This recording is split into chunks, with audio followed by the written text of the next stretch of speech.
This conference will now be recorded. All right, so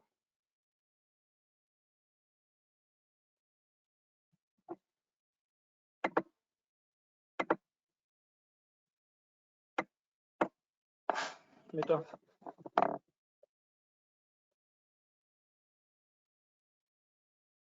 what will this program print?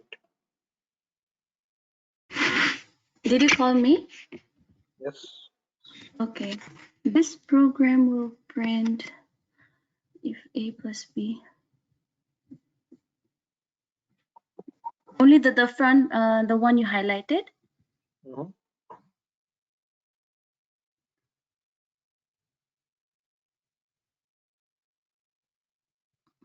Okay, if A plus. It's saying to print high, but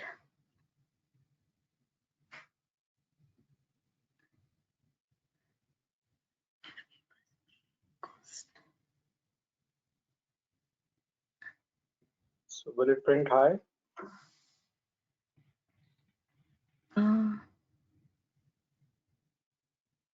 if A plus B, I believe so. It will print high. Or Aja, Yes, what will that program print? the one you have highlighted. Mm-hmm. Error because the if condition is not Boolean. Very good.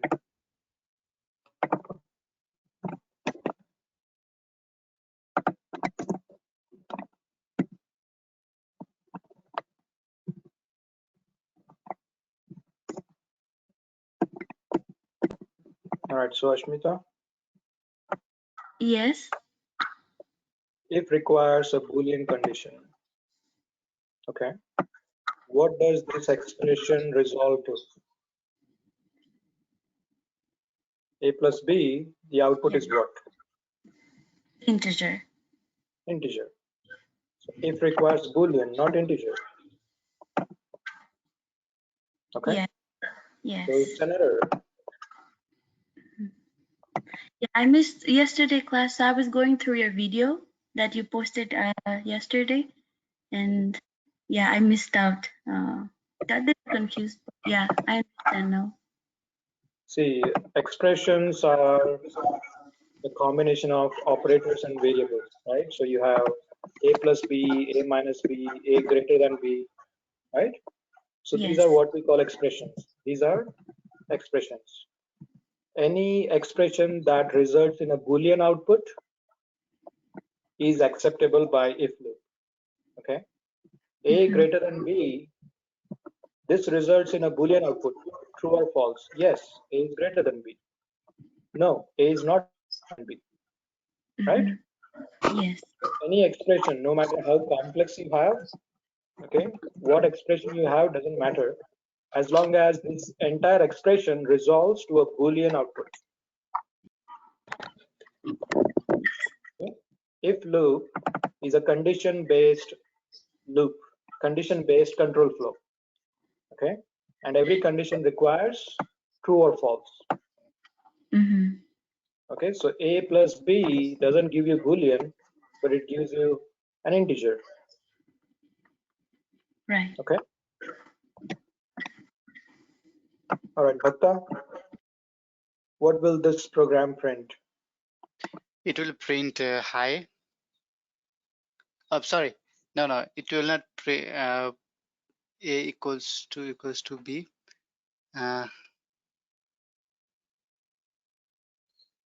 One second.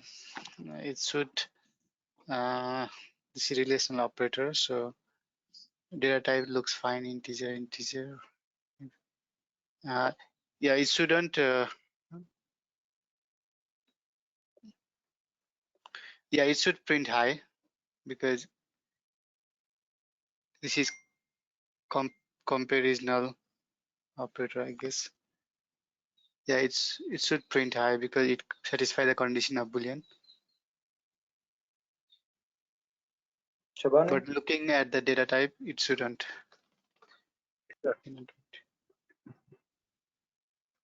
What will it print?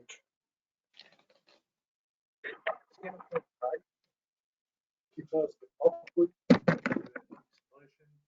Your voice is breaking. sorry? We can't hear you properly. Can you hear me now? Not yet.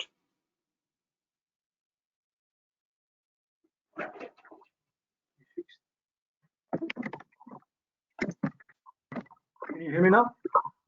Yeah, that's better. Yeah, sorry about that.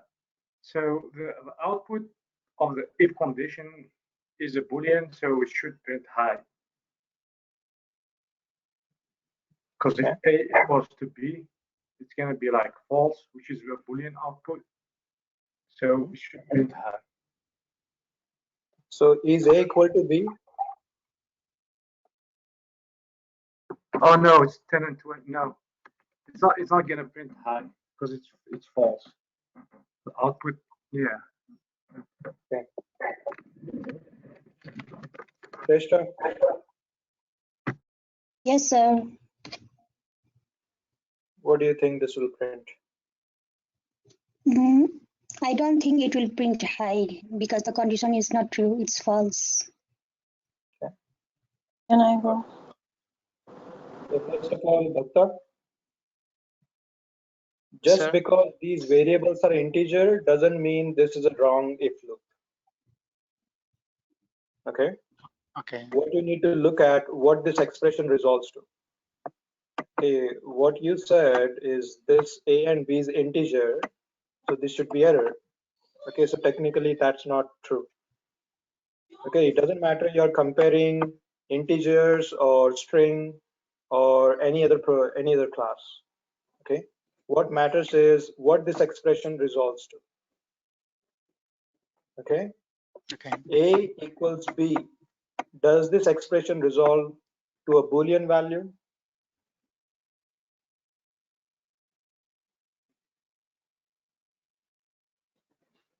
Yeah. Yes. Okay, it does resolve to a Boolean value. Now the second point, Shabani, is just having a Boolean value doesn't mean the condition is satisfied.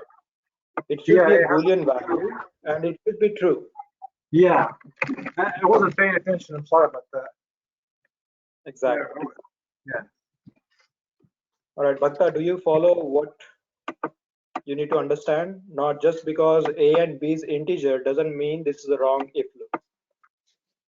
Okay, you are comparing an integer with an integer. So that is still a valid Boolean comparison, isn't it? Yes, sir. Okay, so remember, focus on that part. Okay, sir. Now, I'm clear. okay. Thanks. Now, does anyone know what's the right answer? Yes, It's gonna print high. it's Even gonna though print high because if has a at the end it has a colon, it's a null statement, so it's not gonna get whatever it's passing. If A is comparing B, it's not gonna get it because you have a colon at the end, so it's gonna pass that line number 8, and it's just gonna print high. very good. Okay. Now, one thing you guys need to remember is never ever end a control flow with a semicolon. If you end if loop with a semicolon, this is what it means. An empty block. If you end if loop with a semicolon, it means empty block. So technically, this sits out. Is it part of the if block at all?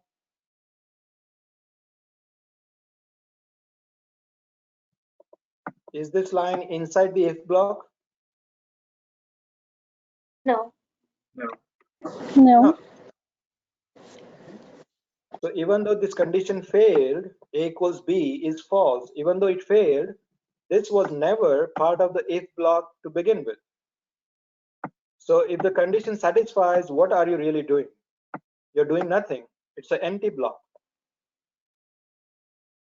Okay, so no matter what the value of A and B is, it will always print high, because this print statement is outside this comparison, this condition.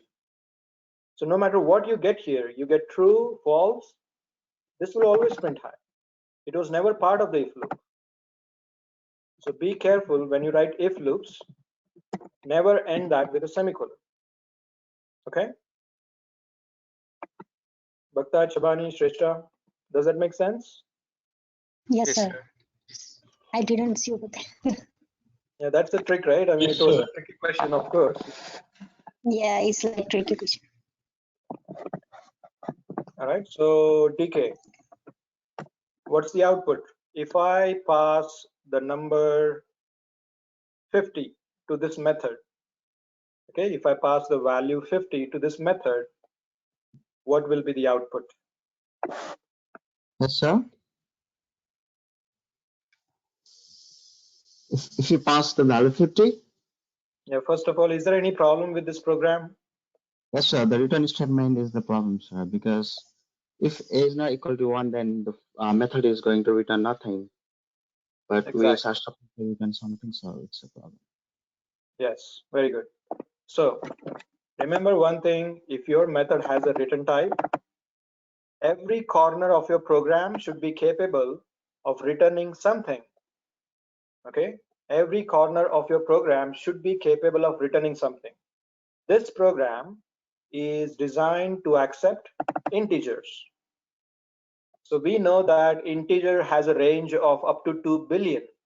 So anyone using this program, okay, anyone who is calling this method, they have an option to send values up to 2 billion. But your program is designed to return only if A's value is 1. If your program receives an input as 1, you are capable of returning something. Anything else, you do not return the statement. You do not return any values. And this will cause an error. Your program will not compile. You can't run the program. Okay, you cannot execute this program because this method is incomplete. It's incomplete because whatever you promised, I'm going to return integer. You did not fulfill that promise. Okay, so you have to have either else block, meaning if anyone gives an input that is equal to 1, I'll return 10. Else, if anyone sends an input 2 to 2 billion, any number, I'm going to return 1. So this program is now ready to return integer no matter what the output. Okay, so the point to be taken here is your program, your method should be capable of returning whatever you promised from every corner of the program for every input possible. Does that make sense? Yes, sir.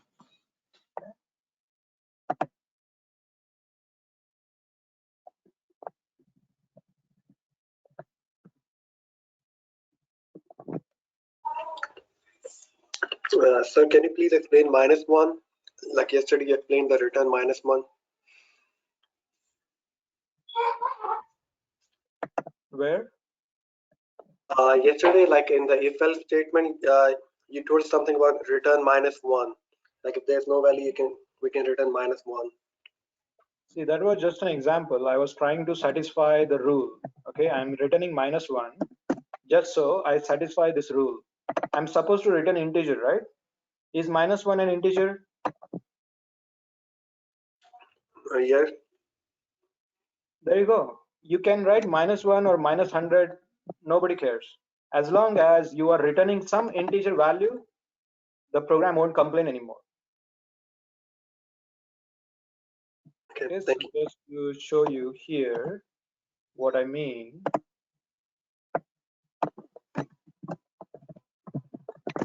Okay, if you write a program like this, okay, this is your user or customer, whatever you call it. This is the program, this is the line, this is the method who is depending on your test method. Okay, it wants some help from the test method. Now this program can call like this, test. The caller, okay, this is the caller program. This is the caller line, okay. If I want to call test method, what is the input I can pass here? Integer. Integer. Any integer. Any value that fits the integer format, okay. Is 5 an integer? Yes. A million? Yes. This one? Yes. Yes. So what you need to understand is when you write a method, okay, and you promise that I'm going to return integer, your program should be built to handle any sort of logic that you have, okay. You should be prepared to return some value which is of type integer. Now here is the problem with this program. This program will return integer when? When is it capable of returning an integer output? If the condition is met. Okay, which is a equals 1, right? If the caller sends you 100 to this method, will this program return anything to me? No. That's what this error is about. This program is not complete yet. Okay, it must return a result of type integer. You might feel this is the line I'm returning an integer, but it's not true. You're returning an integer 10 only if the input happens to be 1. Only if a happens to be 1. What about the other times when a value is not 1? Your program is not returning anything, right? Yes, sir. So to satisfy that rule, you have two options. You do like this, no more error, okay? If someone sends me an input as 1, I'm going to return 10. If someone sends me any input other than 1, 100, minus, a million, any input I receive in this method, is this program capable of returning some kind of integer? Yes. There you go. Here, my purpose of writing -1 was not any specific reason. I was only trying to satisfy the condition here. That is, this method is supposed to return an integer. -1 is an integer. I could return 100. Nobody really complains it. Okay, there was no specific reason why I wrote -y, is what I'm saying. All right, okay, thank it you. could have been -1000, doesn't matter. Got it. Okay.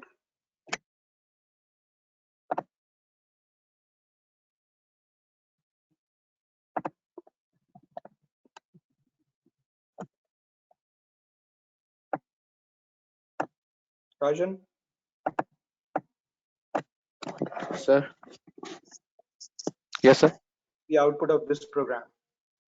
If A is greater than B or equals to, it will not print high because A is not greater than B or A is not equals to B. Hello? Mm-hmm. Yeah, it will not print anything. It will not print high because both of the conditions are not met since A is less than B and A is not equals to B. Okay. Manish? Yes, sir. What do It you will feel? not, yeah, it will not print because the first condition is a Boolean type and the second condition is declaring a value, integer. Very good. Very good. Okay, so Rajan, it's not about the condition, but the program itself will fail. Okay, there will be an error. Okay. You know what is the rule for logical operator, right? For the logical operator or and for these two, what do we have on the left hand side and right hand side?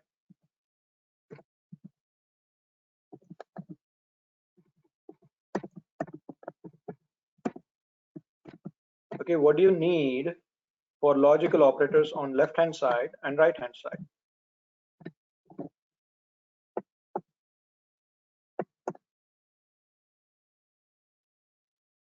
Some sort of conditions to be like Boolean conditions. You need booleans. Okay. Yeah. True, true. False, false. You need boolean. A greater than B, will that resolve to a boolean value? Yes. Yes. Very good. A equals B. Okay. So this is, what is this operator? Equals is sending like the value of B is equals to A. Yes. It's an assignment operator. It's not equality operator. Okay. Okay. If Yeah. this was the answer, if this is what you had, then whatever you said would make sense. Okay. If it was double equals, it would make sense because equality operator gives you boolean and relational operator gives you boolean. So both left hand side, right hand side of the logical OR is boolean. But since you have assignment operator doesn't give you boolean. It gives you the value on the right hand side, which is integer. Okay. So what this converted into is something like this: boolean on the left hand side, logical OR, and then integer on the right hand side. This is not how OR operates. OR requires boolean on the left hand side, boolean on the right hand side. Okay. Assignment operator doesn't give you boolean.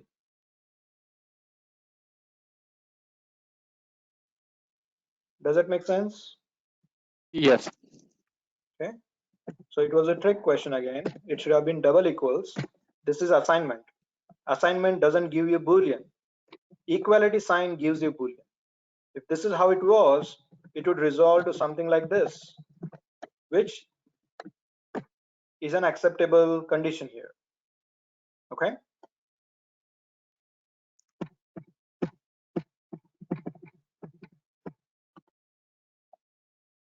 Milan?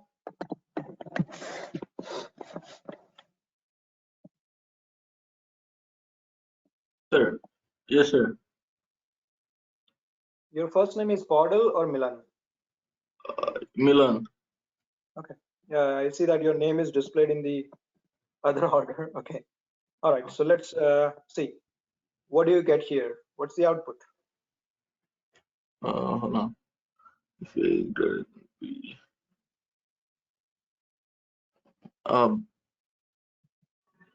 By. By. Okay. Rajan? Yes, sir. What's the output for this program? Yeah, I think it will print by since no, since A is smaller than B and the if condition is not met, so like high will not print, then it will print by. Very good. Why did it print by? The if statement condition was not true. It didn't meet the if condition. That's why it went to the another line. Okay. So are you saying this line is not part of the if block, even though it is aligned as such? Yeah, the by is not the part of the if block. Very good. Okay. So what you guys need to remember is if your block requires more than one line, you have to wrap it up in a curly bracket. Okay. If you want more than one line to be part of this condition, it should be wrapped in a curly bracket, multiple lines. If you do not write curly brackets, what it technically means is only the first line immediately following the condition is part of your if block. So to begin with, sys out was never part of the if block at all. It was just an independent next line. So both of you are to right. This will not print high. It will just print by. Okay. If you want both of them to be part of the if block, it should have been wrapped up in a curly bracket. Does that make sense to everyone? Yes, sir. Yes, sir.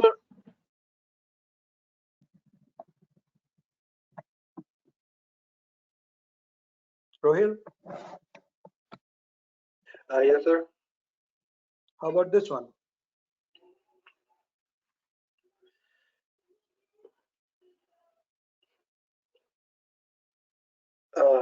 It's a simple else. We cannot have else in the first statement. The code is incorrect. It should be if, else if. Very good.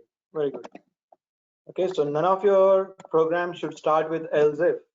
It should start with if. Okay, it will give you an error. It won't compile, it won't run. Very good.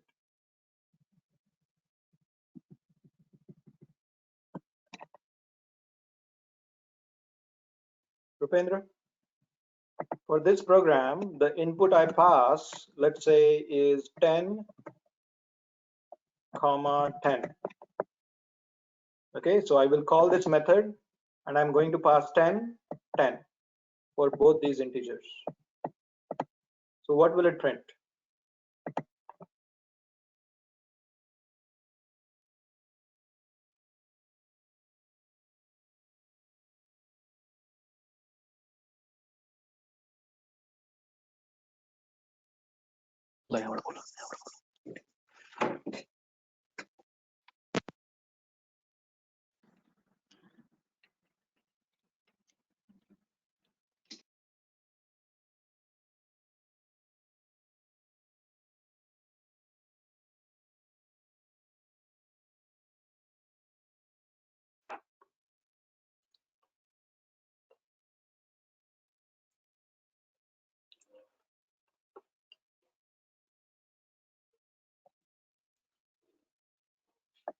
One of the condition is true.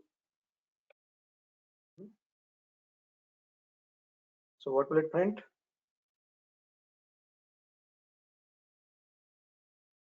Rupesh, Rupendra, both can try. Rupendra's microphone, I don't think it's working, so he's gonna use mine. Okay. Yeah, it's gonna print high. All right, very good. One of the condition Now, is true, so yeah. is there any program syntax-wise any errors? Okay, we shouldn't use this operator, that, no errors. No. Good. All right, so a simple thing to remind is you look at the operator and operator requires a boolean on the left hand side, boolean on the right hand side, which is true. A greater than B, A less than B, these will return you boolean. So this part is good. Okay, no syntax errors. Now the next part is when you run any checks on the AND operator, you again get another boolean, isn't it? True Yeah. and true, false and false, False true and false. and false. So left hand side, whatever I highlighted, all together will give you a final value of boolean. And Yeah, this that is right hand side false. also gives you boolean. So now this condition also satisfied or requires a boolean on the left hand side, a boolean on the right hand side. So overall, there is no syntax problem. It was just a matter of calculating the whole expression. Okay, there was no error, no tricky question. It was a right program. Okay, and yes, A greater than B is false because Condition they are both false. they are equal. A less than B, it's also false. False. They're equal. This whole expression gives you False. false. Okay. On the right hand side, A equals B gives you true. So false or true true is true. is true. So yes, it will print high. Good.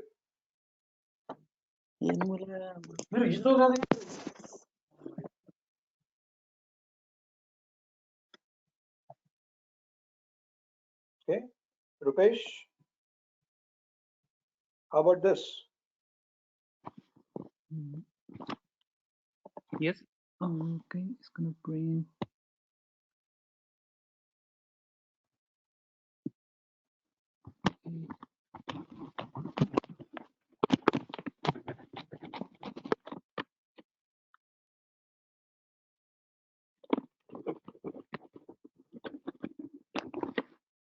We haven't passed the value A. We haven't passed the value of A.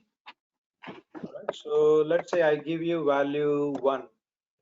Okay, I'm passing value 1. Yeah, it's gonna print now high. Okay. Yes, true. Okay. Sabin, what's your take on this? Yeah, it will print high, but the if not because of the if statement, because if statement doesn't have anything because of the semicolon in there. Okay. Sabuj, Yes, sir. what do you think? There is a semicolon on a if statement, so I think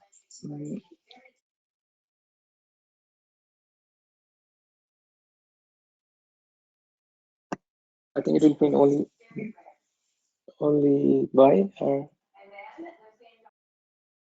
Okay. Salik, Yes, sir.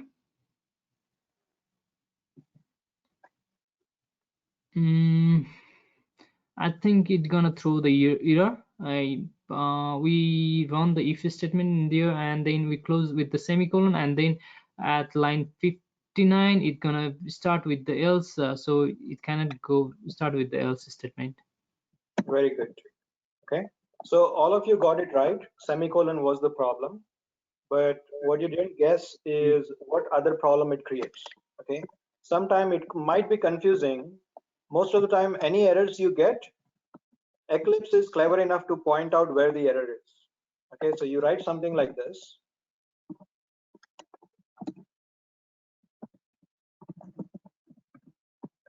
Okay, so Eclipse is clever enough to tell you the problem is right here. Cannot convert, you cannot have a string value to a number data type, integer. Okay, it is clever enough to give you what the error is. But these are tricky. Okay, if you have a program like this, the error will pop up somewhere else. Okay, so you need to remember why.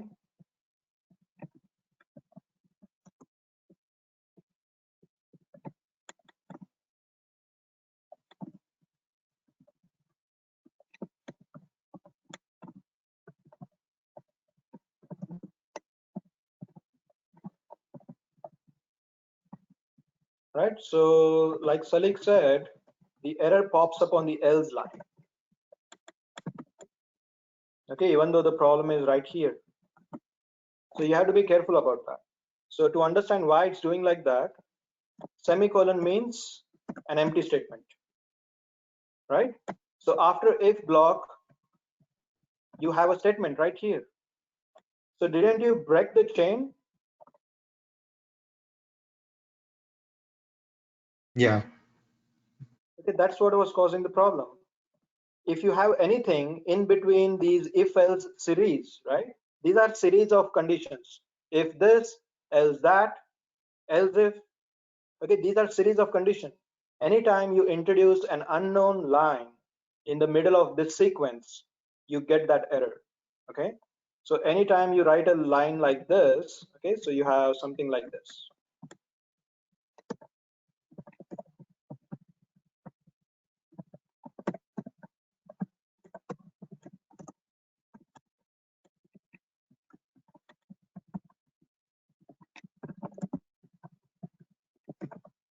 Okay, now if you see, this is a series. Okay, it's a continuous sequence. After if, this is what we do. After else if condition satisfies, this is what we do. What if in the middle of this line, all of a sudden, you have your own unknown line?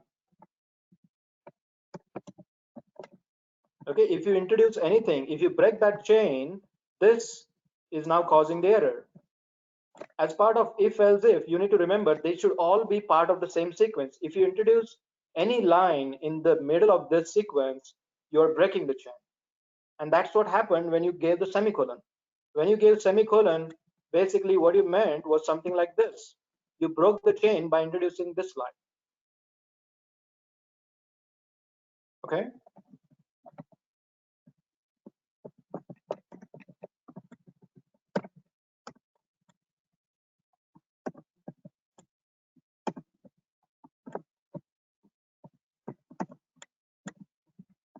Okay, this is a continuous sequence. If loop, this is the if condition. Block begins here and block ends here. As soon as the if block ends, okay, as soon as the if block ends, do we have anything in the middle? Any other line? No. We don't. How about else if? Else if block starts from this line and it ends right here. Between the ending of else if and the beginning of else, do we have any code, any lines written here? No. So that's why this is not giving you any errors. The moment you add any line here, it could be a sys out, error. It could be any expression, int b equals 20. Any line you add in the middle of these sequence, ending of one block and beginning of other, you will have that error. Okay, that's the first thing you need to remember. If, else if, else if, else, this should be part of the same sequence. When I say same sequence, as soon as one block ends, the next block should begin, else. As soon as the if block ends, the else if should begin. There should not be any line in the middle. When I say any line, I'm not talking about the empty lines here. I'm talking about any code. Okay, any code you have here, there shouldn't be any code. Not int v or sys out. There shouldn't be anything. Okay, it should be a continuous sequence. That's the first point. Now, what happened here was the moment you entered semicolon. Okay, the moment you entered semicolon, what this means is the if block is an empty block. Okay, after empty block, does the else if immediately begin, or do you have anything in the middle?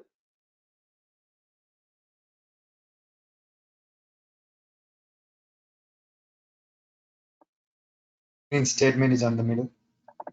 Print statement is there in the middle, and that's why the error pops up on this line, even though the semicolon caused all the problems.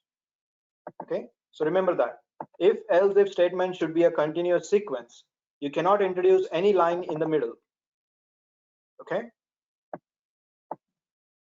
this was the mistake. You gave an empty block and this got disconnected from the entire chain. Remove that, this goes away. Okay, so this kind of errors are very tricky, because most of the time if you have a problem, it will pop up right at the line where it is, where the problem is. You cannot have an integer variable, a string value. The error pops up right on the line. You cannot have duplicate variables. Okay, the error points you right where the problem is. But this kind of problem is very tricky, so you need to be careful on. This is the error, this is the problem, error shows here. Okay, does that make sense? Yes.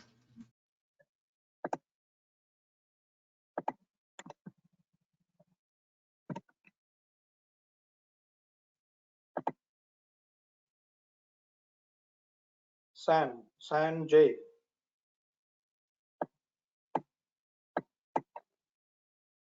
Is it Sanjay or Sanjay?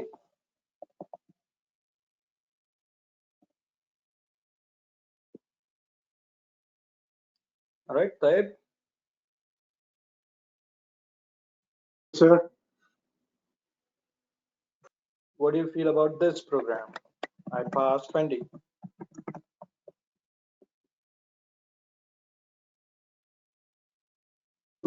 if true,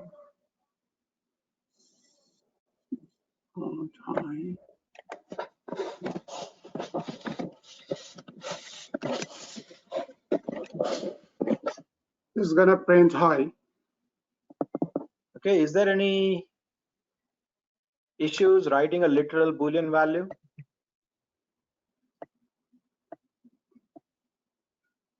True. No, well, it's not logic, but it's, yeah, it's programmability. It's not good. Right. So it is allowed technically, because in the end, if requires Boolean, it could be a literal value Boolean like this, or it could be an expression that resolves to a Boolean value. This is still an okay code, but will Eclipse complain anything about this code? No. Vardha?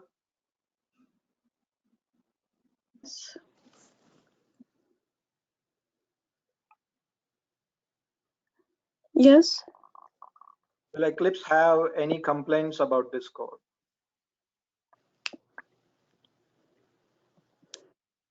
I don't think so. Does it try to warn you something? Yeah. What does it say? Because you have true value, you cannot pass true value just like true. If takes Boolean, but it should pass some kind of variables. It shouldn't be passing us only true value. Does anyone recall what exact warning the Eclipse will give you? Dead program or something. Dead code. Dead code. Okay, why it is a dead code? Your program Because is of the always value. true on this line. If it is always true, Always gonna say hi. for this particular else group, if it is always true, no matter what I pass, I will pass 20, I'll pass this number, I'll pass 1, no matter what value I pass, the first condition is always true and it is always going to print high, isn't it? It will always print high. Is there any chance that this program will print by ever? No. No. So that's why Eclipse will try to warn you, this is a dead code. Dead code meaning this is never going to be of any use whatsoever. This is never useful because your program is always going to go on the if block. This is always true and you're always going to print high, no matter what. So technically, this is not a problem. Your program is still satisfying the one rule, if requires a Boolean.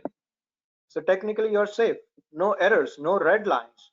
But there will be a yellow line saying warning, dead code.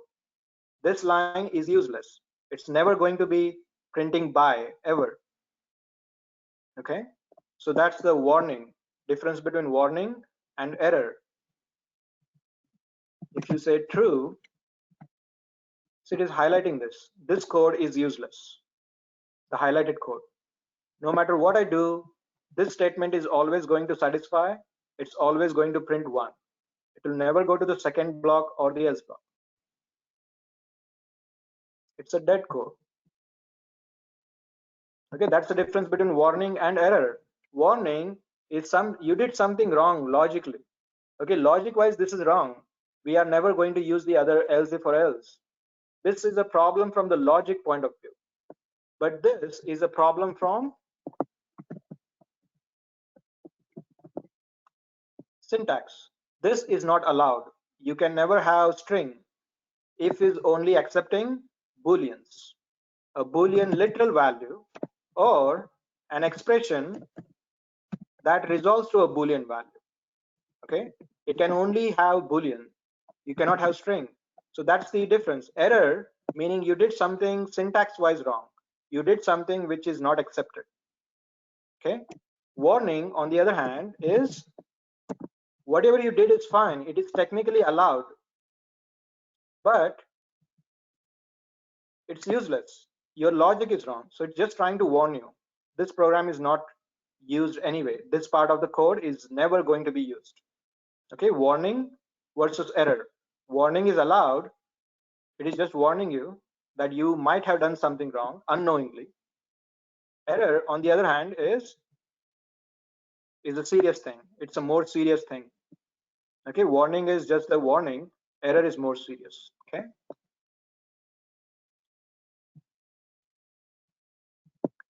All right, so what do you choose if you require 2 option based program? If else. If else, what do you do for more than 2 options? If else, and so on. What is the else block used for? if the condition is not satisfied. Default. Default. That's the default. If none of the conditions satisfies, that's where you end up. Okay. All right. So I hope you guys practiced everything. Okay. Let's move on with the for loop now. This conference will now be recorded. All right, so for, while, and do while, okay, these three are what we call loop. Okay, so does anyone know what a loop is? What do you mean by loop? Keep going on. Okay, keep doing the same thing over and over. That's a Mm-hmm. loop, right? So loop meaning you want to perform the same actions over and over. Okay, so sometime your program requires such activity. Okay, so let me give an example. If a shopper goes to your website and they are buying something, is that a loop scenario or is it a one-time scenario when they're browsing product, adding to cart? It's a loop. They can keep doing it every time they come. Exactly. So it's not like, unlike if block, it will be executed only once. Okay, your condition satisfies and then you execute the if block. That's all it does. So does it keep on printing one forever? No. It's a one-time thing. Okay. Mm-hmm. When you enter the if block, it executes, it prints one, and it gets out. Okay, it's a one-time thing. On the other hand, the loops performs the same action over and over in a loop until the condition fails. Okay, the example would be a shopping cart. Okay, people just don't buy one item and check out. Okay, they might buy 2 items or 3 items or 4 items. They might add as many items they want to the cart. That's a loop. You browse, check the ratings, you like it, add to cart. Again, you browse, check the feedback, check the reviews, add to cart. You do the same thing over and over. So that's a loop. Even if you go to an ATM software, isn't that a loop again? Have you noticed how the ATM software operates? Yes. Right? So you go to an ATM software, it will ask you, what do you want to do? Withdraw, deposit, check balance. You choose one of the option and you're done. At the end, does the ATM software ask you, do you want to do any other transactions? Yes. Right? So it says, do you want to do any transaction? If you hit yes, it will bring you back to the same screen. Okay, what's your next transaction? Do you want to do same thing, withdraw, deposit, check balance? So that's the loop. Okay, until you say I don't want to do anymore, it keeps looping over and over. Okay, most of the softwares you see, you will require these loops always. Okay, you're uploading photos on any of the Amazon photos or Google photo pictures. Okay, is it like you can only upload once and you're done? No. No. You go in a loop. Okay, you go in a loop and you do it over and over and over and over again. So that's the practical usage for a loop. Sometimes it's not a crazy thing. Sometimes you actually need something to repeat over and over. Okay, just like the shopping example, ATM example. You want something to be repeated. Okay, for that we have something called loops. Now we have 3 different kind of loops: for, while, and do while. I'll tell you what are the differences. Okay, let's start with the for loop.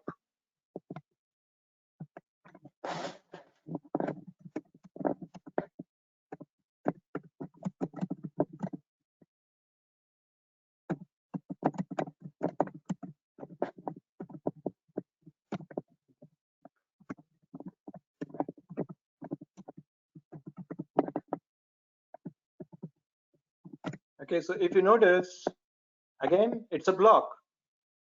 What block is this? For block. For block. That's it. Okay, just like how we call this an if block. Okay, this curly bracket begins after the if condition. So we call this as if block. What is this?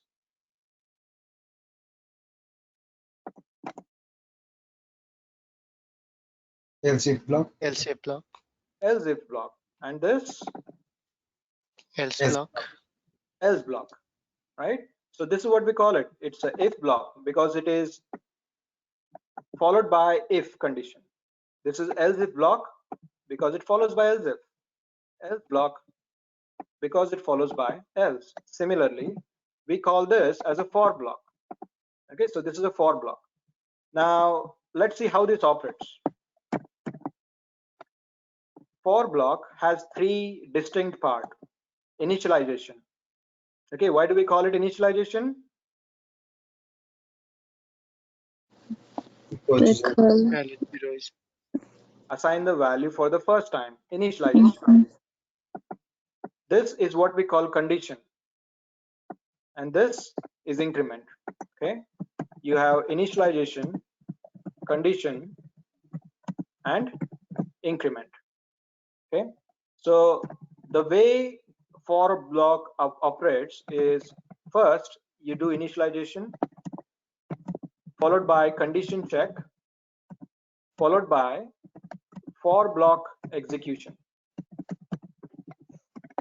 Next, increment, condition check, block execution. This keeps looping over and over. Okay, do you see this being looped? We are repeating the same thing over and over. For block execute, for block execute, for block execute. Okay, this is what is it's looping over and over. Okay.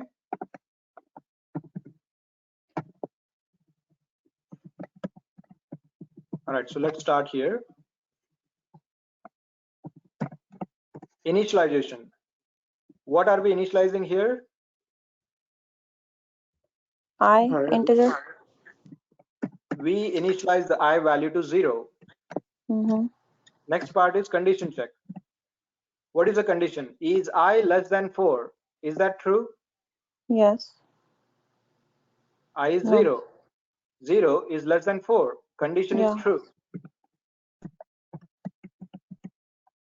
If the condition is true, for block will execute. What do we have in the for block? Hi. Hi. You print hi.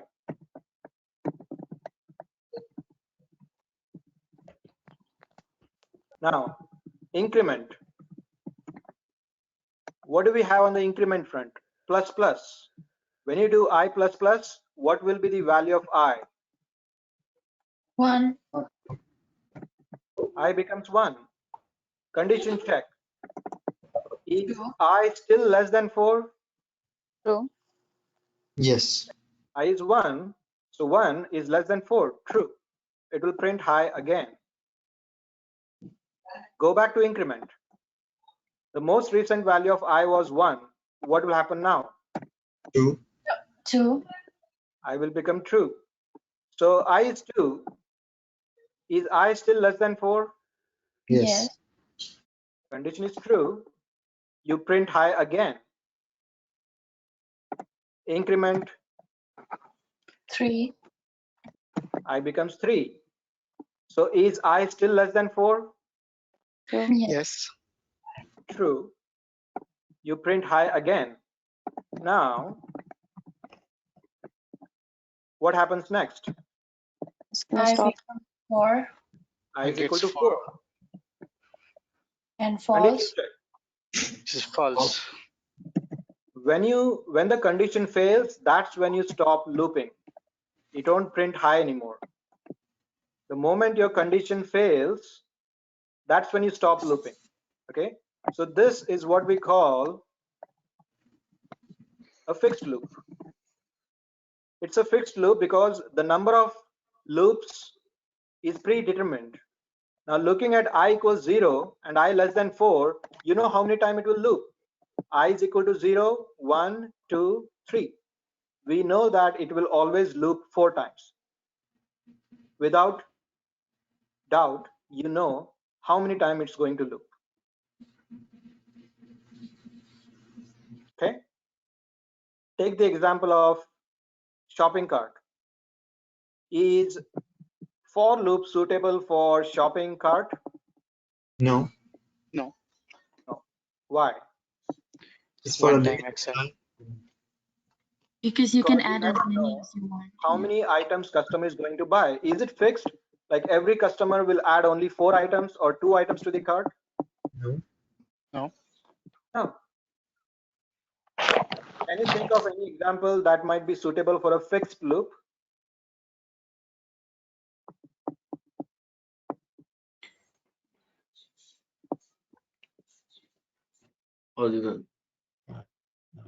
Like limited buying.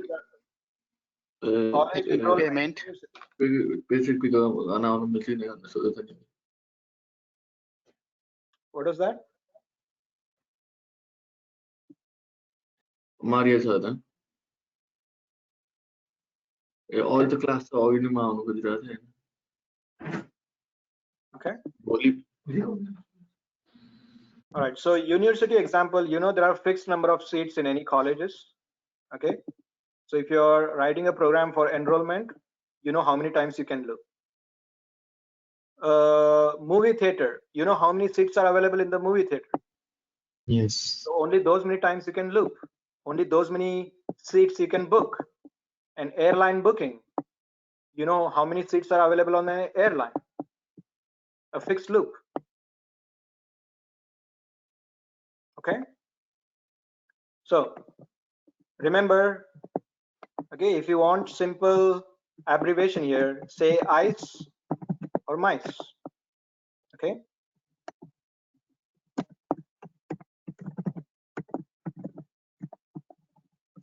Initialization, condition check, execution.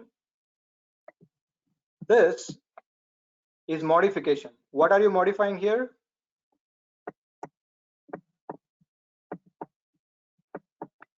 You're modifying the I value. Okay, you're modifying the I value here.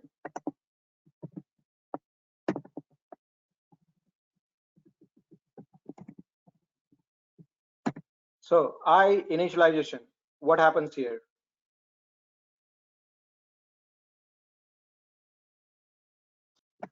Initialize, condition, and then execution. All right, Aja. What happens first, Aja?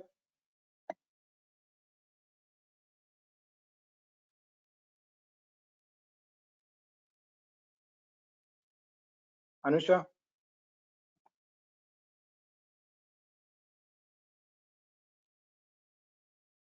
Ashmita? So the initialization be 2. Okay, I initialize to 2. Bhakta? Condition check. Yeah, it's condition check. I equals to 2, that is I is less than 4. So what's the condition? What is the output? Output will be true. Very good. So condition check is true. Next is execution. What are we going to execute here? Vikash?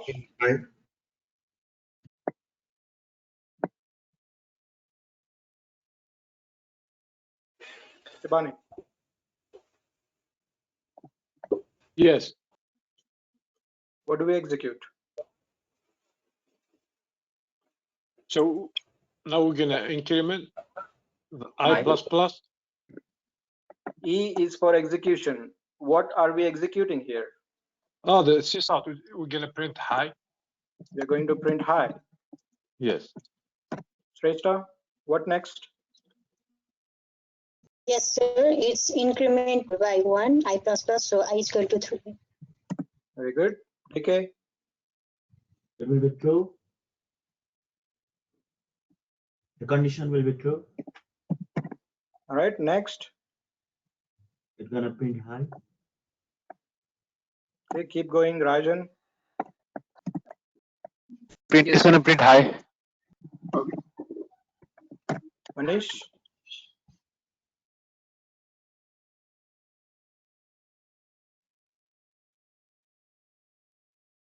Manish?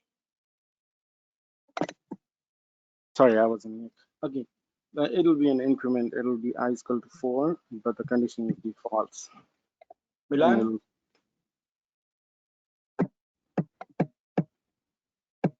It's gonna be false and it's not gonna print high.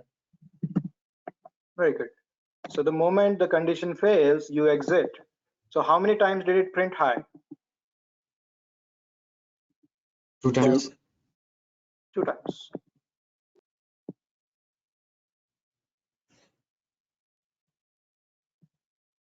All right, so Rajan, next one is for you.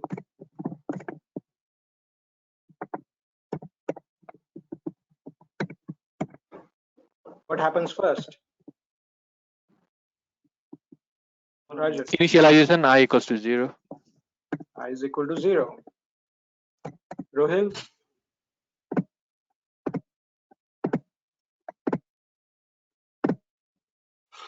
Yes, sir. What next?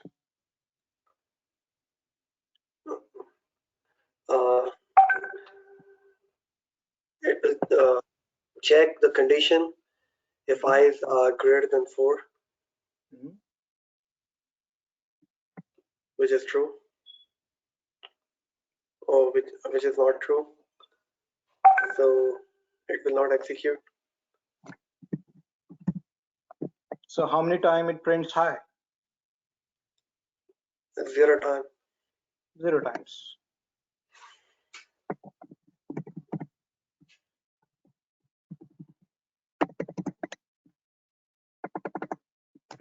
Rupendra?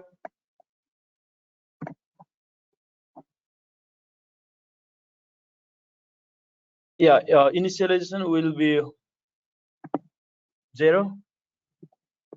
Rupesh?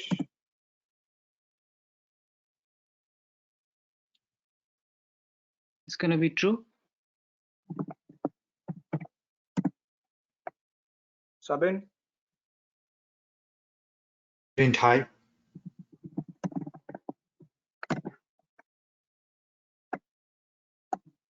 Sabuj? Yes, sir. What next? Now we decrement the value by 1, so it will be -1. Salik? It's gonna be true. And then you print high. Type? Yes, sir. What next? It's gonna print. So condition is satisfied. It's gonna print high. Varda, do you see any problem in this program? It's gonna keep looping because its I is no. Yeah, there is a problem because I is equal 0, but they are putting it to -1. So what's the problem?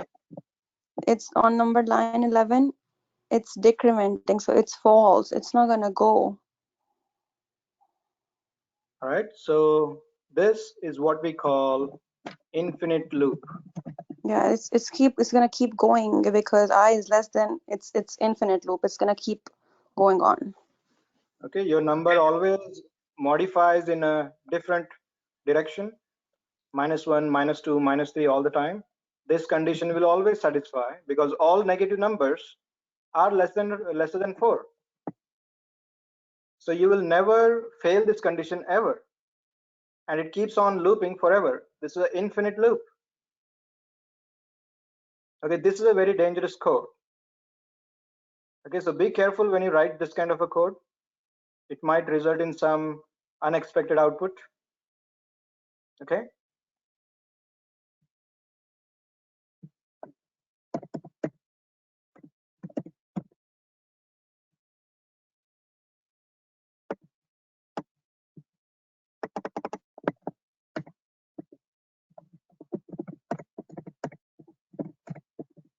Right, Ashmita?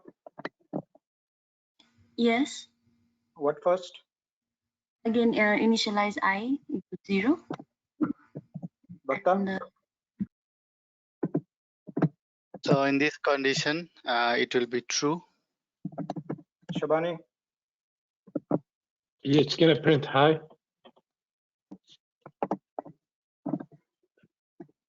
Shrestha? So now the value of I will be 2. I is equal to 2. Right. So this is not an increment. We have an operator plus. So it won't increment by 1. I will increment to 2. Take the current value of I, which happens to be 0, add it with 2. So 0 plus 2 is 2. So the latest value 2 is now copied on the I variable. So this time I won't increment by 1, but I will be 2. DK? So the condition will be true. Rajan? It will print high. Manish? The I will be 4. I is equal to 4. Milan? It's gonna be false. And you exit. Yes, sir. It's only twice. Okay, think about practical usage. If I ask you to print all the even numbers, how do you do that? Print all the even numbers between 1 and 100. How do you write the code?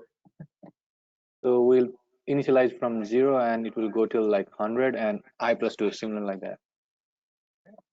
So all the numbers between 1 and 100, okay, print all the even numbers between 1 and 100. This is the requirement. I think we can initialize I from 2. Yes. And you initialize from 2. And what else? What other changes would you do? This is the usual usage. What condition would you like? I is 100. less than or equals to 100. Less than 100. Less than or equal 100. That would be right. If you say less than, then it will only print up to 98. Okay, because it is I is not equal to 100, you'll exit. So less than or equal to, or you can say less than 101. All right. And what would you change here? I plus 2. Plus 2.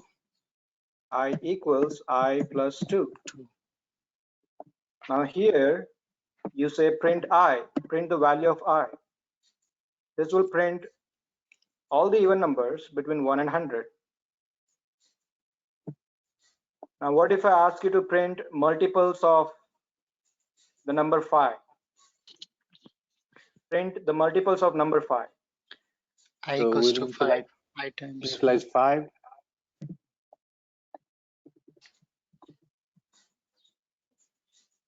And I times 5 times no. What we can, I think we can initialize from 1 and do 5 times I or something like that. Printing on the print thing. Okay. System that out. I times 5. Okay. Print 10 multiples of 5. Okay. 5 ones are 5, 5 twos are 10, 5 threes are 15, 20, 25, 30, all the way till 50. So I is less than 10, less than or equals to 10. Okay. I plus plus.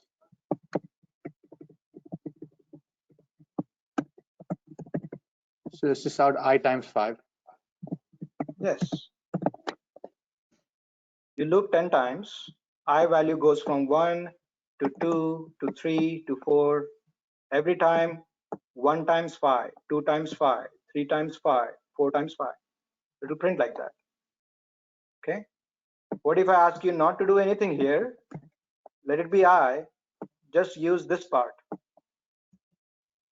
I equals I plus 5. I equals? Maybe I modulo 5 equals 0. Yeah, I equals 5, and then I less than or equal to 50. Yeah, I equals to 5. I equals I plus 5. Yes. You can do that as well. And what is this? Condition. 50, 51, yeah, 51. See, you can write the code in 10 different ways. Actually, you can multiply here, you can say times 5 here, or you can just keep adding 5 over and over.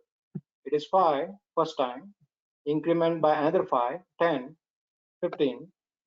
So you can write the same requirement. This particular requirement can be written in 10 different ways. Okay, you guys gave the example yourself. You can write this as many times as you want, provided you know how the for loop works. Okay, provided you know how this works, you can write this code any way you want. Okay, so just remember this simple trick. Okay, until you guys get used to that. Initialization, condition check, execution. What are we executing? We are executing everything in the for block. In this case, it is just printing I or printing hi. I use the term m as in modification because it is not an increment really. You can write anything. Is this an increment? Increment is typically 1 times, right? I plus plus. But this is not a increment. We are just modifying the number. It could be I plus plus. It could be I minus minus. So the term increment doesn't really fit in well. Okay, so I use the term modification rather than that. You initialize the I variable and you modify that however you see fit. Okay, so remember this simple trick. When the condition fails, you exit. Okay, now what will it print?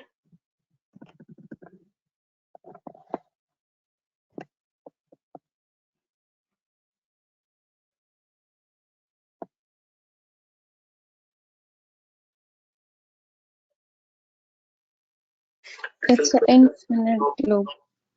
5 to 1. It will print 5. 4.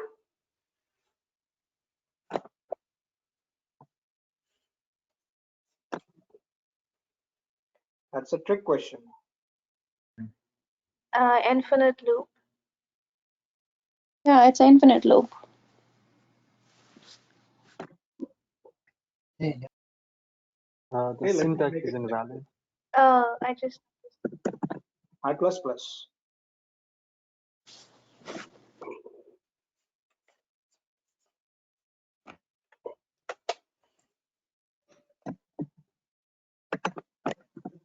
Simpler.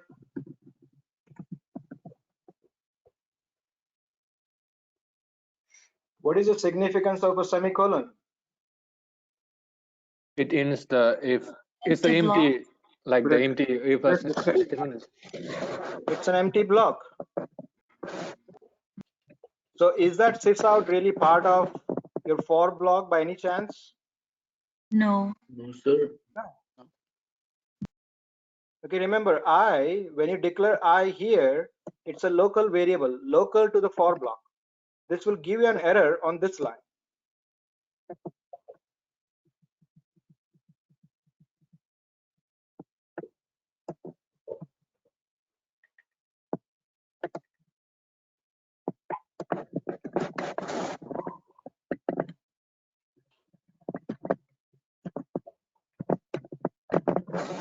Okay, this is fine. It will print 1 to 10. Now, this I variable is declared where?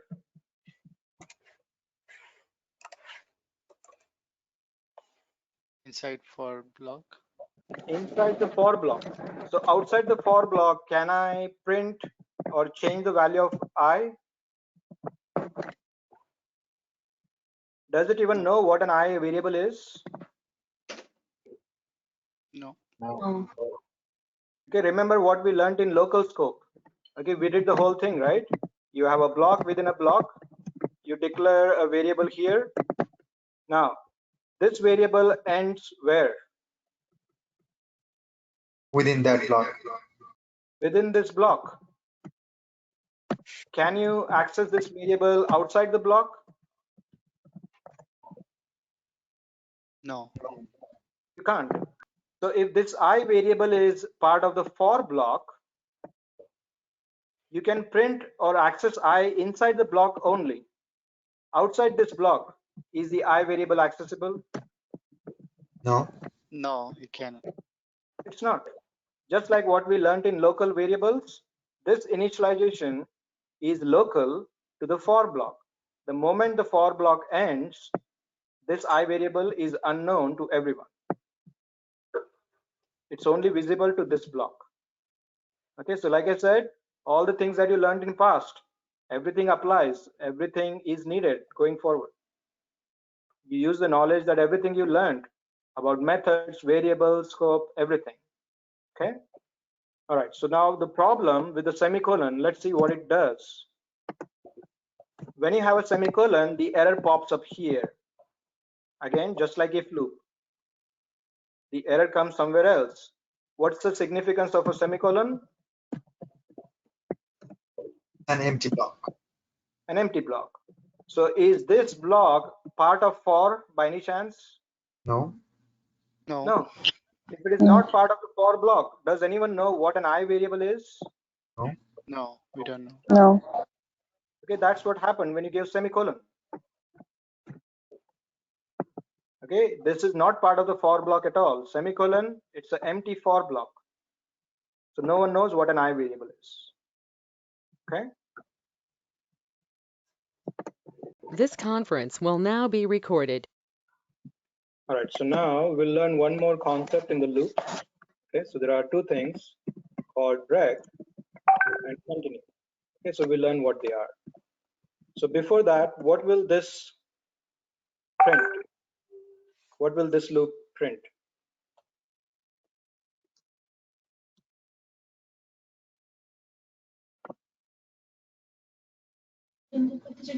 Hi, welcome by. Hi, welcome by. How 5 many times. times? 5 5 times. times.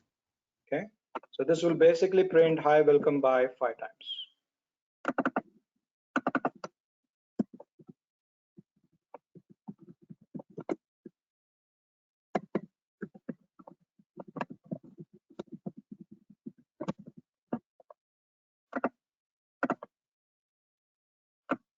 Okay, it will print 5 times.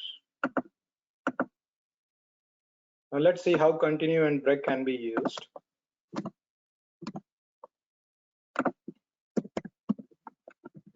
Continue says exit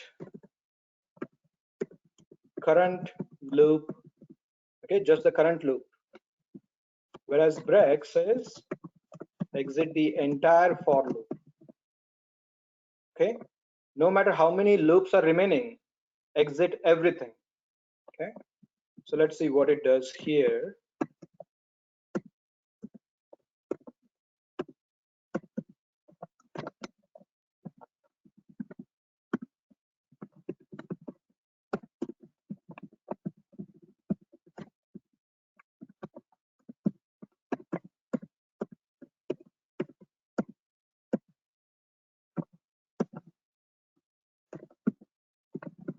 Okay, let's see how break and continue can be used.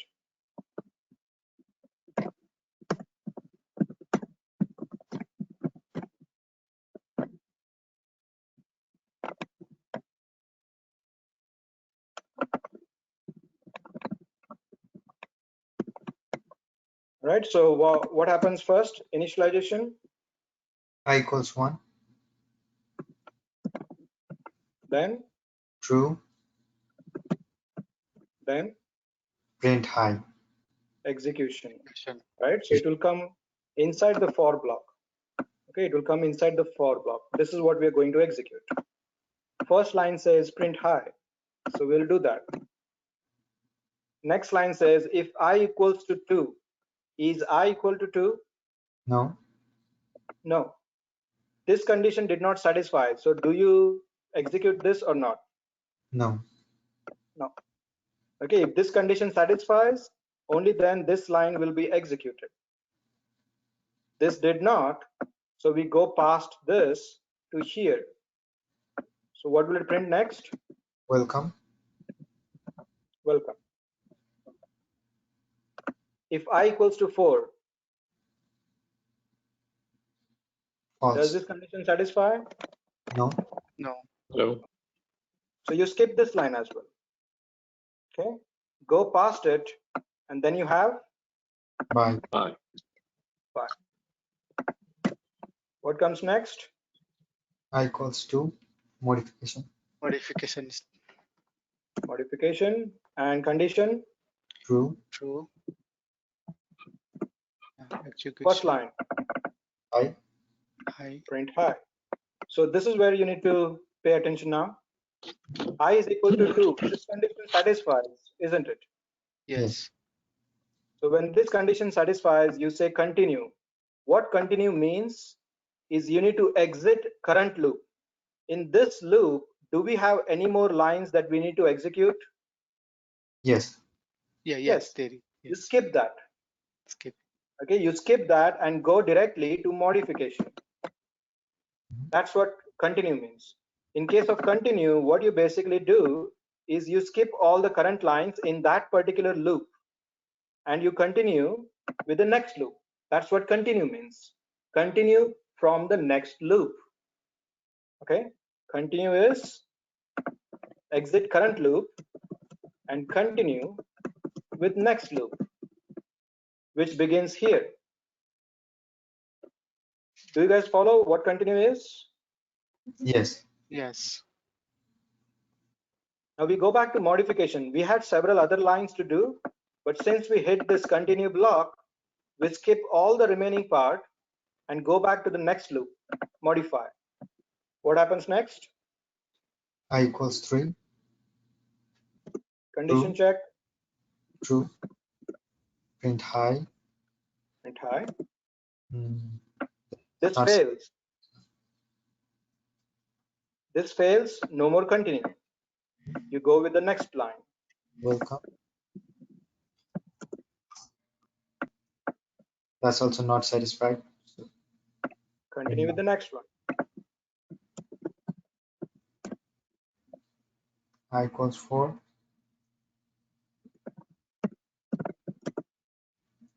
True.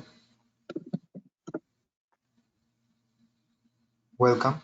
Hi and welcome. Hi. Hi. This fails. So no more continue. We go to welcome. Now, I equals 4 satisfies. When you break, you directly come here.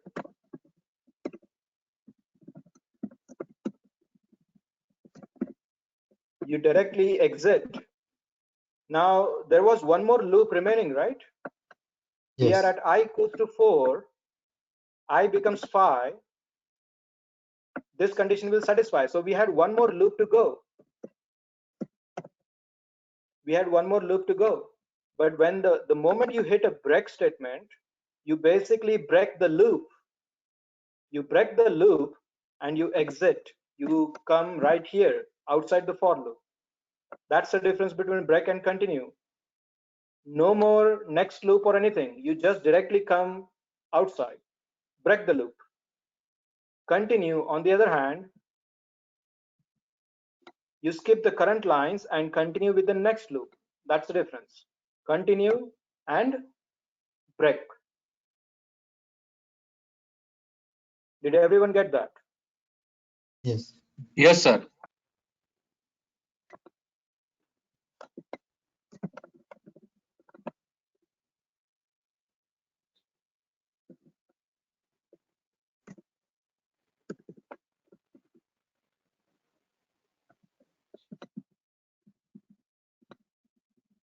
So what will it print?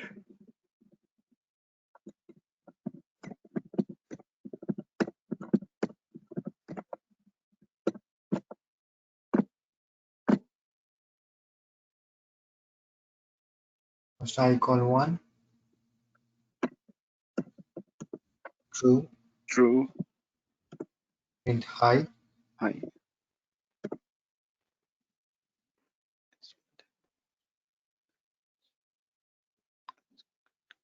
Bye. Is I greater than 1? No, it will print welcome. No, it's It going to go will to welcome. Is I equal to 4? No. Bye. It's gonna bye.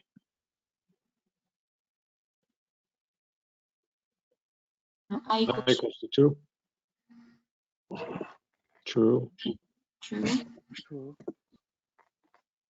I. Hi. Welcome. I is Is greater I than greater than 1? I is greater than 1. Okay. Next loop. That's it. Yeah. That's it. Continue. That's it. I is greater than 1. So when you say continue, will any of these lines be executed? No. No. No. We go to the next condition. Next. I equals to 3. True. True. High. And next line. Next line. Oh yeah. It's gonna be done. Yeah, it's infinite. I equals to 4. Keep going. No, it's not infinite. False. And you're out. So what did it print? Hi, welcome, bye, hi, hi.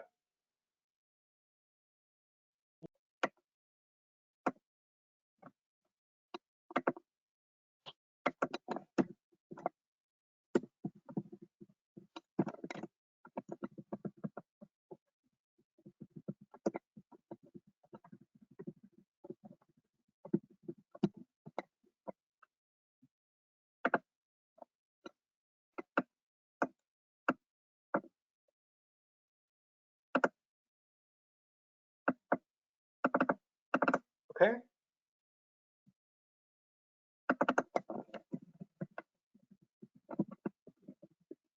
Guess the output.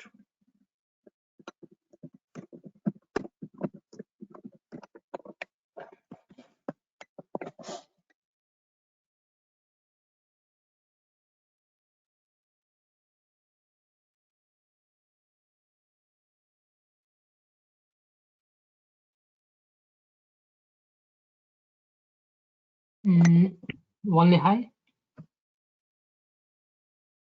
Very good.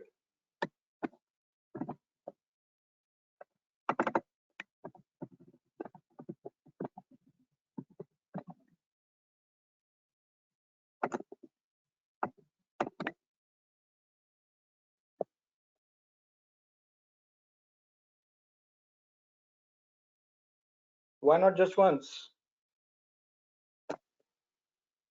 Because I It is is less greater than than 1. It's greater than. If it was equal to 1, then yes, it would have been just once.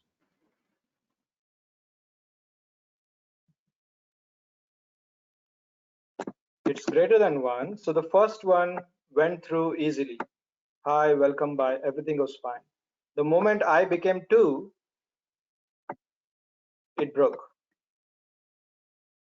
Okay.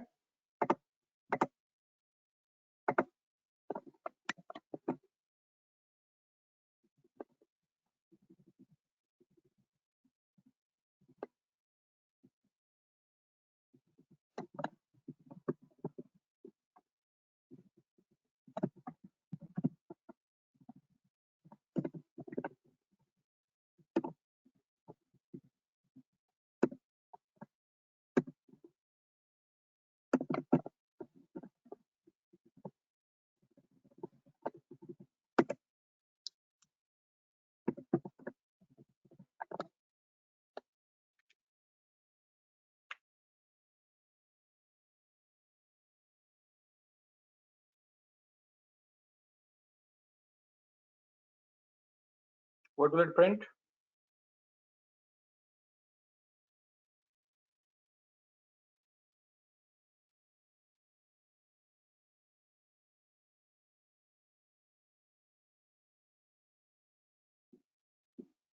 It will print high one time. High. It will just print high. No. It will.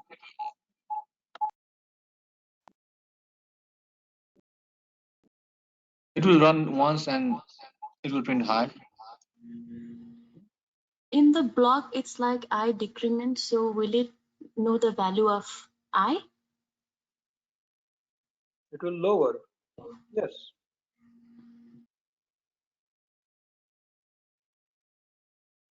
It will print high, welcome, bye, and high. Hi, welcome, bye, and then High. how many times? I think it's gonna be infinite. Yes. Now think about this, right? Here you increment and here you decrement. So will the I value ever change after it becomes 2? No. So it will, the first time when the I value is 1, it will say hi, 1 is not greater than 1, it comes here, prints welcome, it prints bye. In the second loop, I becomes 2, it prints hi. Is 2 greater than 1? Yes. Yes. Okay. Decrement I back to from 2, it will again become 1. When you say continue, it will skip everything. Okay, so it's an infinite loop. I is equal to 1, condition is true, you print hi, I is greater than 1, no, prints welcome, I is equal to 4, no, prints bye, I becomes 2, condition is true, print hi. Here this will satisfy because I is 2 right now. Okay, here when you enter here, you're saying make I value decrement by 1. So from 2 this goes back to 1. Okay, and when you say continue, it will skip everything. You come back to modification, the last known value is 1, so I will be 1. 2. From 1 you increment modification, it becomes 2. This is where the infinite loop happens. This will be the same case for every loop. So it will print hi welcome bye, and then it will print hi forever, because I values in every loop ends up being 2. Okay, it is just to know your analyzing skills. Okay, no one will write such a weird code. Okay, no one is writing such a logic anyway, but it will just help you to sharpen your skills. Use all the things that you have learned about blocks, about local variables, increments, decrements, loops, control flows, relational operators. You are using everything. Okay, so a typical program will be straightforward like what we did, but sometimes if you just want to improvise on your analyzing skills, you can just play with this thing. Write whatever code you want. Okay, write I minus minus, write I equals I plus 20. Okay, write anything you want and then analyze what your output will be. That's how you improve your skills. You analyze every line by line, what's going on, what happens, initialization, condition, execute, first line, then the second line, then here, then here. That's what analyzing skills is for. Okay, you improve your analyzing skills starting from this basics. Okay, you don't have to be a big designer or an architect to write big softwares. Your analyzing skill starts from the very basic simple things. Okay,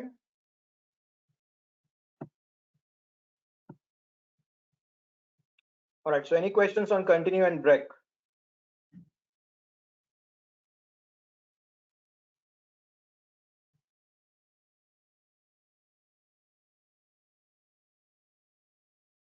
No, sir. Tomorrow you'll have questions. I'll give you this program and I'll ask you to guess the output. So be ready.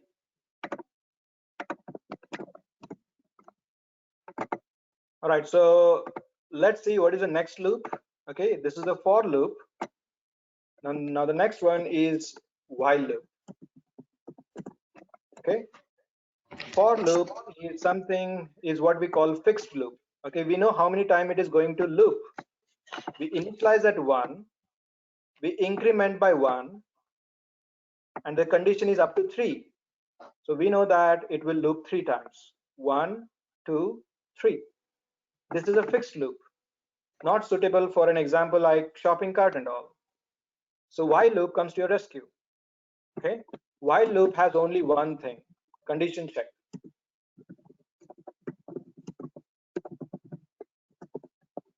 It has a condition check and execution. Okay, there is no increment or anything. Okay, there is no increment, no initialization. All you have is a condition check and execution. That's all. Increment, initialization is what gives you the fixed nature, isn't it? You initialize at 1 and increment by 1. 1, 2, 3. This two, initialization and increment, this two is what it makes a fixed loop. You know where you begin and you know how you increment. You increment 1 by 1. So this is what it makes a fixed loop. You take out both of those and just keep condition. What do you get?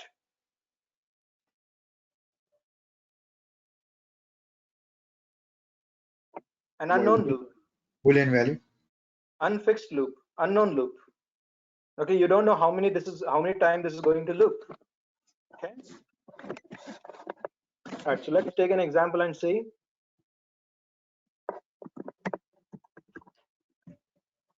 So typically what you have in a while loop is just a condition, okay, and you have break somewhere in the middle. Okay, you have condition and you have break somewhere in the middle. Okay, you don't, that's all you have. Okay, so let's see how practical we can use. Now, does anyone remember the input? How do we take the input from console? Yeah, we call the scanner function. Yes.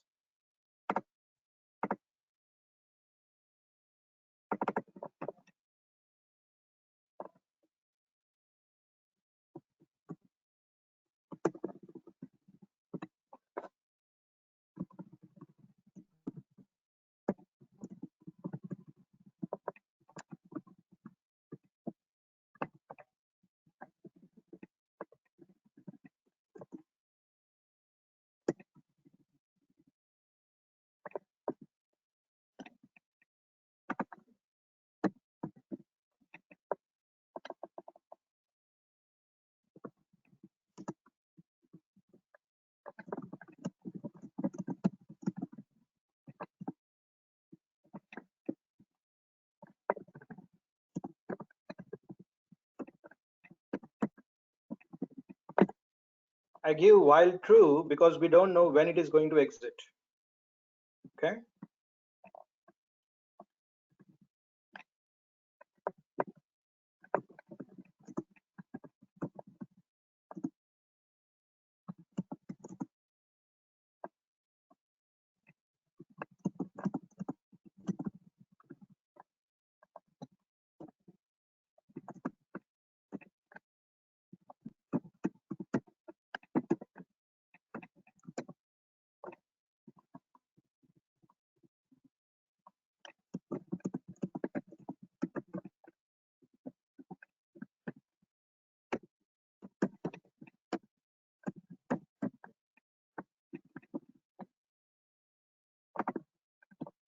If you look at this code, there is no initialization, there is no increment. All we have is a while loop, which is always true, and there is a break statement right here. Okay, so for those who are not familiar with this code, okay, let me give you a little background. What does system.out does?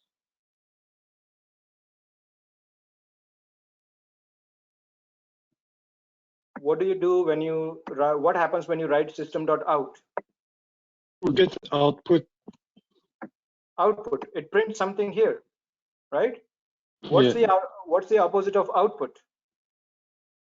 Input. Input. Okay. System.out, system.in. Okay, system is a class. Okay, system is a program provided by JDK. Okay, when you install Java, they gave you this inbuilt Java program, a Java class. So it is ready to use. We call it library. Okay, so this program allows you to print something as an output. It also allows you to input to the program. Okay, So what you do is you create a scanner object like this. Okay, you can always copy this line as is. Now, when the customer enters string, this is what you write. String s equals to sc dot, next line. If the customer enters numbers as an input, you have to say next int. That's all. Okay, so whatever customer enters, it will be captured in which variable? I. I variable. Whatever customer enters here will be captured in Yes. Yes. this variable. Okay, so this is what happens. I create a scanner object. Okay, this is just like initializing any other class. You initialize product class, product reference variable, right? So this is a scanner reference variable. Okay, to create a scanner reference object, this is how you write it. Scanner sc equals new scanner, and in the parenthesis you say system.in. You're saying I want to take the input from the program. Okay, when I say system.out, what will happen? It will print output. It will print this statement. Okay, let's execute. Do you want to keep shopping? It prints. Okay, while true, condition satisfied? Yes. Yes. Enter the while block. What is the first line in the while block? Print. Print statement. Print statement. Enter 1 for iPhone, 2 for Samsung, 3 for exit. Okay, this is the same scenario that you see in ATM software. Okay, press 1 for withdraw, 2 for deposit, 3 for balance check, 4 to exit. When you say press 4, you are out of the transaction. The same example is what we are doing here. 1 for iPhone, 2 for this, and so on. Now the program seems to be stuck here, right? It is not ending. It is still running. The red symbol means the program is still running. What is it waiting for? For us to put in. Value. Yes. Where did the program last execute? Which line did it last print? 9. 9. Line number 9. This is the last line it printed. After that, nothing seems to be happening because on line number 10, we have this. What is SC scanner used for? Put in the input. It's used for taking the input. So the program is actually waiting for customer to enter the input. That's an interactive project. Okay, you're making this more interactive. Until now, what you guys did was just wrote the hard-coded values. 10. If a method requires integer, you pass 10. You pass 20. If a method requires string, you pass double quote John. You never took the input from a user. Your program was never interactive. This is the more interactive example. Your program is actually waiting for me to enter a number. I can enter 1, 2, or 3. So let's enter 1. You enter the input and hit the enter key. Okay. When I enter 1, my input was captured by this scanner reference variable, and that value went in which variable? I. Into the I. So I has the value 1. If I equals to 3, break. Does this condition satisfy? No. No. No. So you don't break. When you reach the end of the block, what happens is there is no increment, no initialization. You directly go to the condition check. It is true. So if the condition is true, what happens?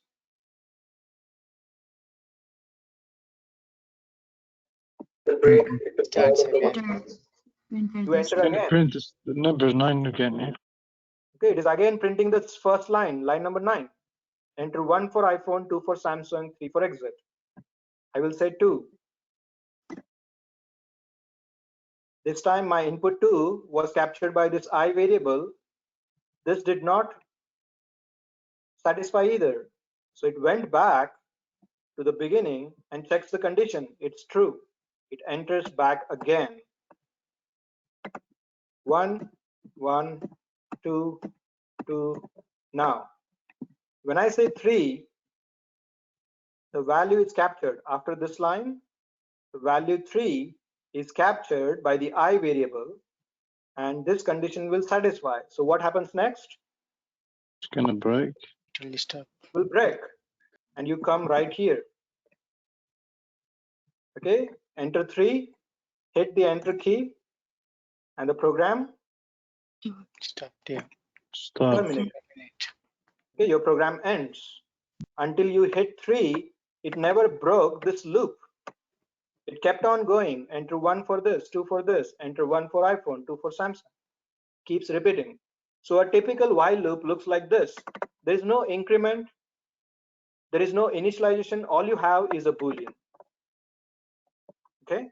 So this is not a good way to write the code, a literal variable. So typically they write it with a combination of variable. Keep shopping is always true. Okay. Keep shopping is always true.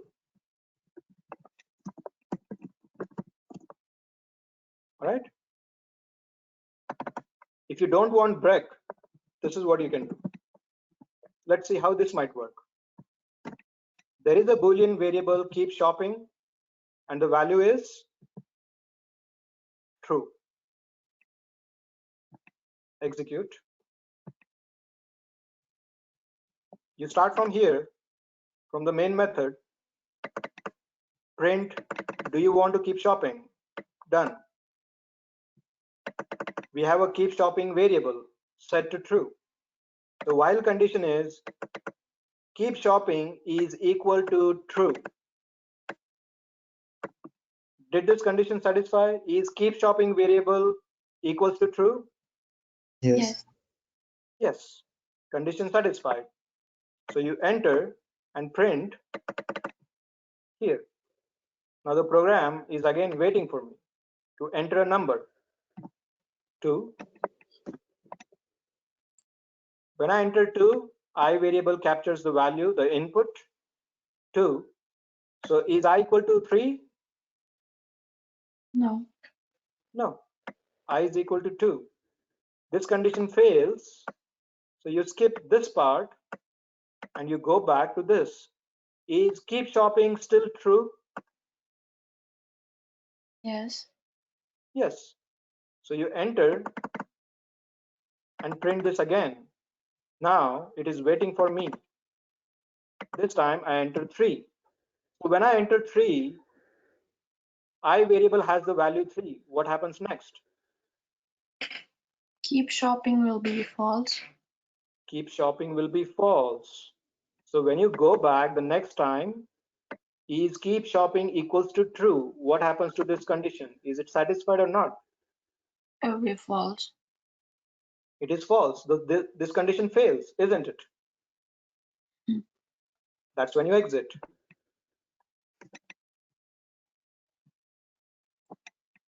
Okay. So either you can rely on a Boolean variable to keep checking if the condition needs to, if the loop needs to be going over and over. Okay. Either you can rely on a Boolean variable like this, or just forget about this. Keep this always true. And whenever you feel you want to quit, just write a break statement. Okay, it's your option. You can rely on a Boolean variable to keep track of when to exit, when this condition need to be failed. Either that is your option, or keep this while loop always true and make decision when you want to get out somewhere inside the code. That's the while loop. Okay, this is a classic shopping cart example.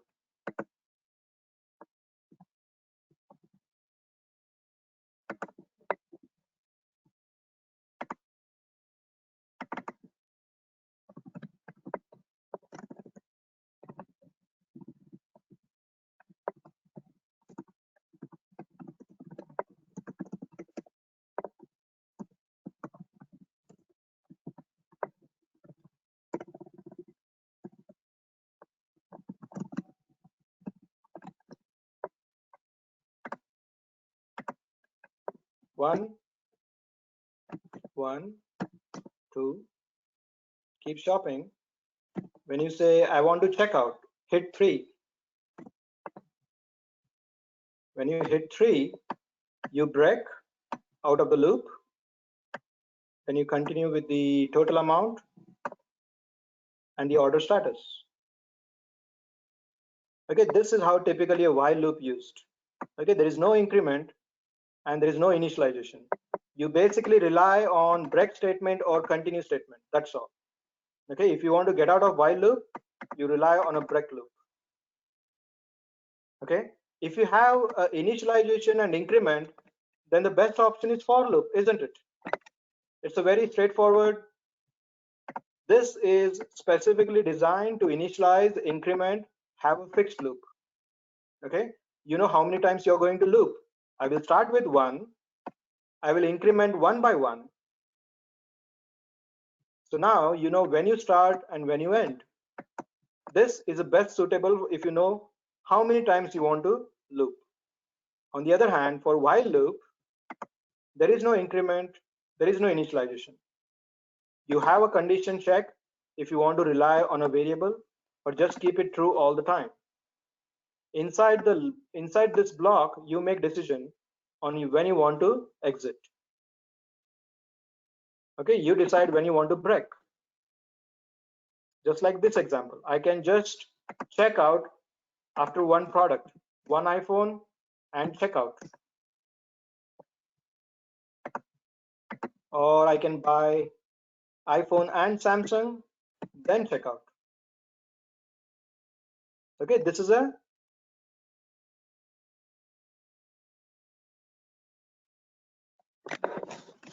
opposite of fixed loop. Okay, you have a choice. What do you want to do? All right, so any questions in the while loop?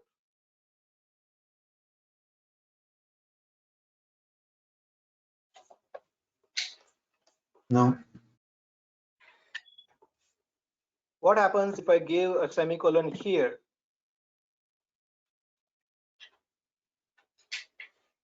While block is empty. While block is empty.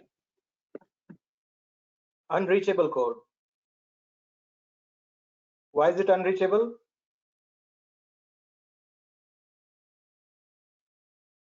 It will end there.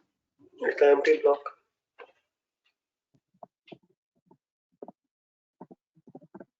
It's an empty block. So won't you be stuck here forever? Because this is always true. You keep going and going in a infinite loop.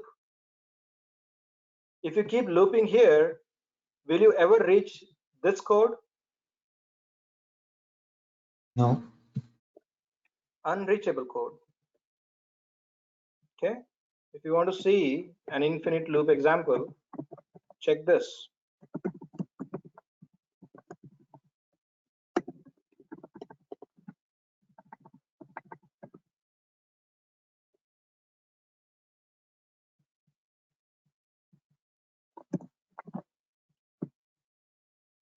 Semicolon right after the while loop. Now, nothing.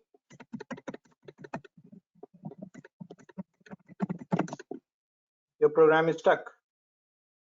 It is stuck right here because of the semicolon.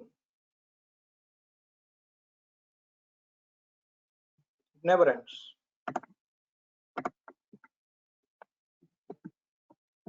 Now, can anyone tell me why this error?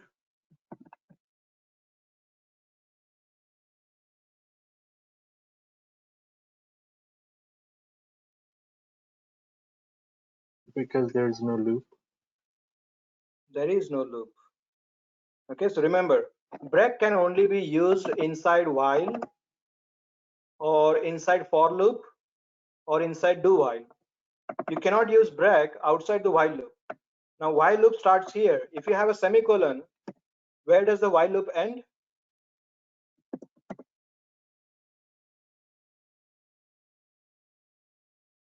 It's empty, so it's end right there. So which line does the while 12. loop end? 12. On 12. So this is the range of your while loop. So break seems to be written outside the while loop. That's what it is complaining. Cannot be used outside a loop. Okay, if you have any of the if loops like this one,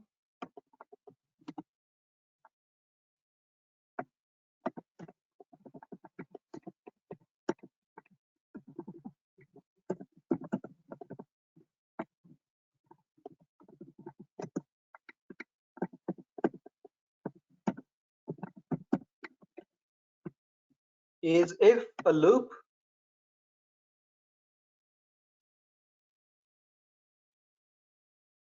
No.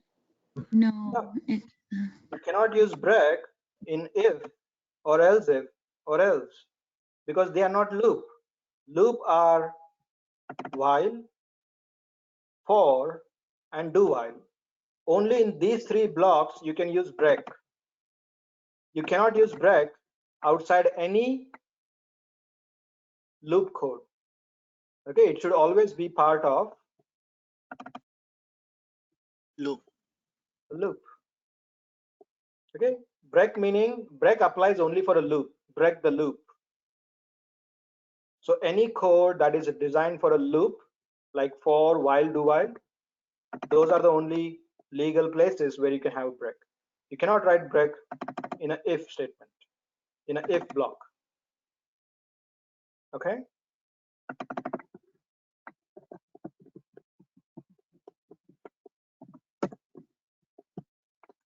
All right. So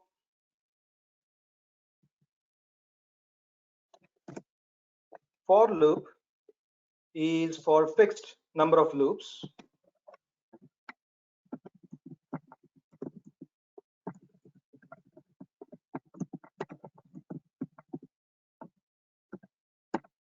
While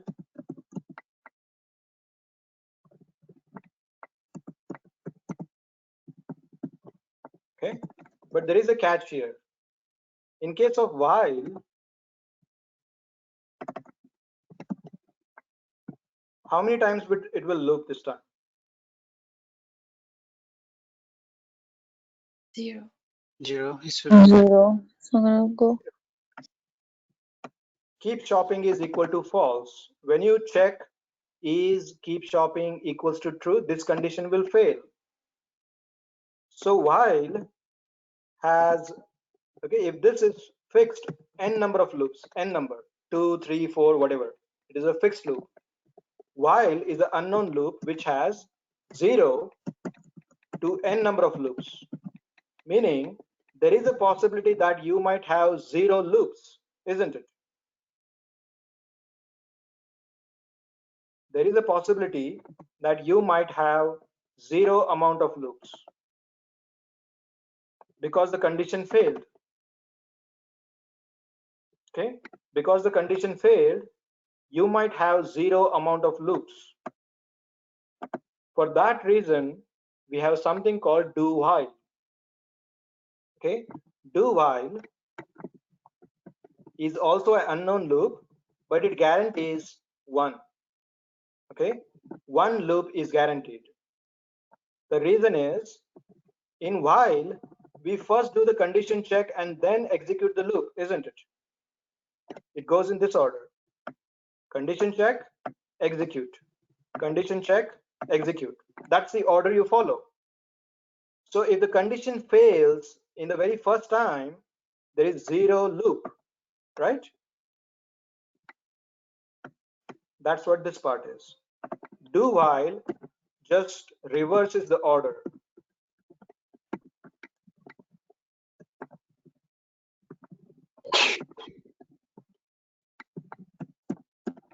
Now, are we checking the condition first or in the end? In the end. In the end. So the first loop is guaranteed, isn't it?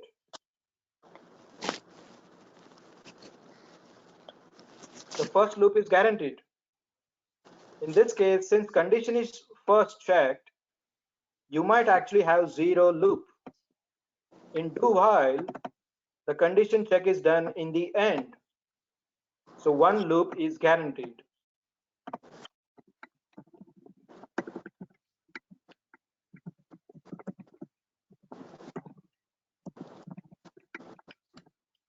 So for ATM and shopping cart, which one of these are suitable? While, do while, or for loop? For ATM, is for loop suitable?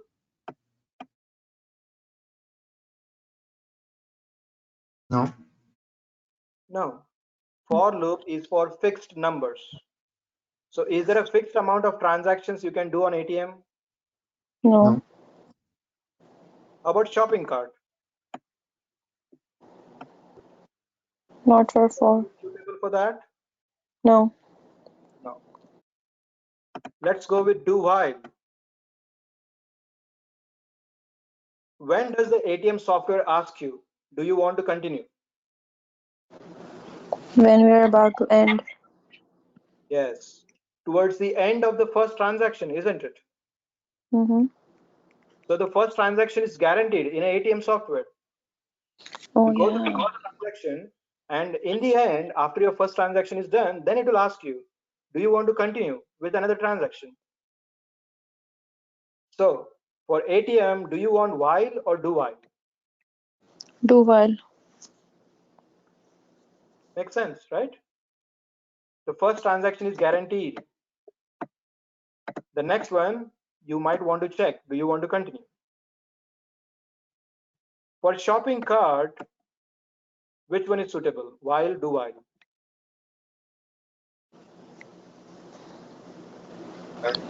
While. Very good. Why?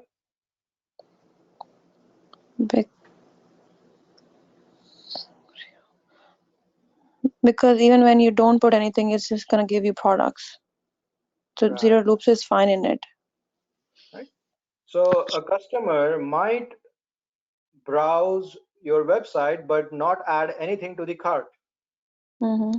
So a customer could buy 0 items from you or n number of items. It could be 0, it could be 1, 2, 3, or n. So when you're adding item to an cart, you have a possibility of 0 to n items. So the best suitable is while loop, isn't it, for shopping cart? Or do you want do while? Is every customer who goes to your website ends up buying at least one product? Not really. Right? So do while is suitable for something which requires at least one loop, guaranteed. While loop is required if you have a possibility of 0 loops. So you have to make a right decision while using for, do while, and while. Okay, this is infinite number of loops. You can have as many as you want, n number. Plus, it guarantees a 0 loop as well, like a shopping cart. Do while also gives you n number of loops, unknown number of loops. On the upside, it guarantees at least one loop. The first loop is free. The first loop won't cost you anything. The next one is optional. So if you need 1 to n number of loops, you go with do while. If you have 0 to n number of loops, you go with while. If you have fixed number of loops, go with for. That's why there are 3 different versions. They are all loops. But the main reason is how many times you can use it. 0 to n, 1 to n, or n. They all can be used with break, continue, and all those things. Okay? Now this is what you do. You take this, just put a do here, and while here. Okay, with the exception of do while, never end a semicolon anywhere. Here, you have to give the semicolon. Remember, for do while, you need to give a semicolon. This is mandatory. But everything else, if loop, if else, for, while, none of these lines should be semicolon. Okay, it will cause you logical errors. Don't give semicolon next to if else, for loop, anything. Okay, for do while it is mandatory. Okay, so the same example, we reverse the order. The condition is checked in the end, so one loop is guaranteed.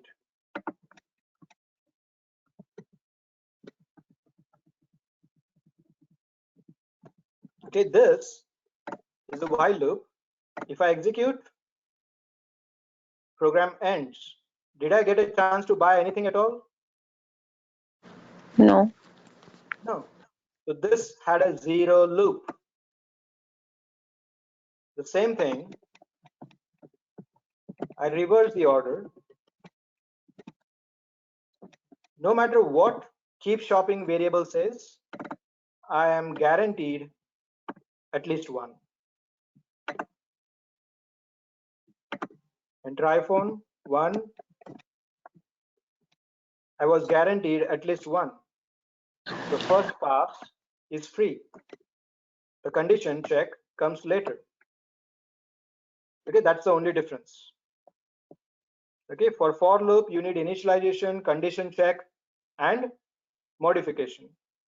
For while and do while, you don't have anything. All you have is condition check.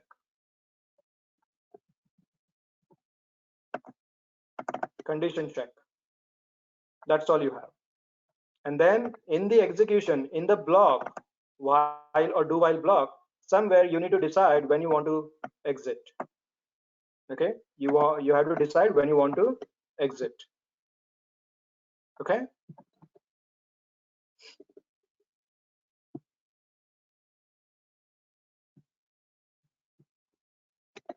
Right, so we'll do one small program and then we'll stop.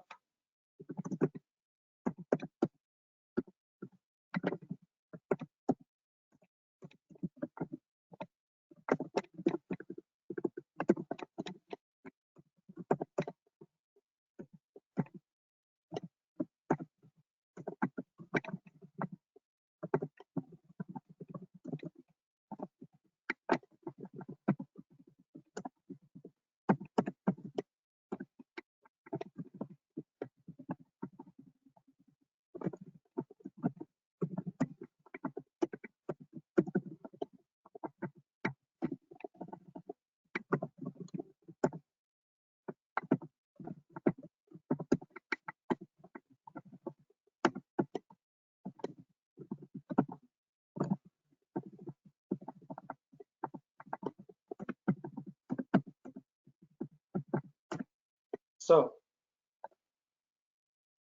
just follow your instinct, go line by line. Starting from first line, okay, this is the analyzing part. Starting from the first line, I value is 0. Okay, what happens on line number 3?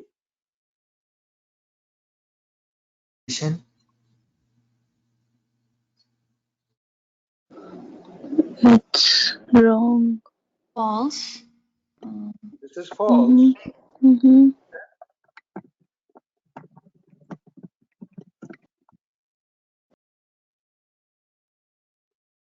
It's not going to print high. It doesn't print anything. You reach here. Okay. Now, So it's going to say hi. Hi. Hi. Bye. No, it's not going to go. This is false.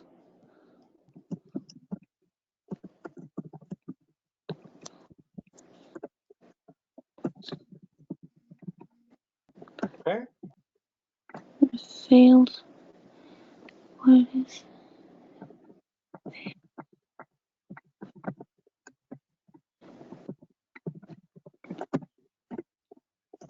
goes to the beginning. Yeah, go back. What happens after the if fails? It's gonna go back. Increment of I I equals 1. There is one more line. Pay attention. One more line. I No, becomes. 2 or 1. Sorry, 1. So after you reach the end of the while block, you go back for condition check. I is 1. So is I less than 2? Yes.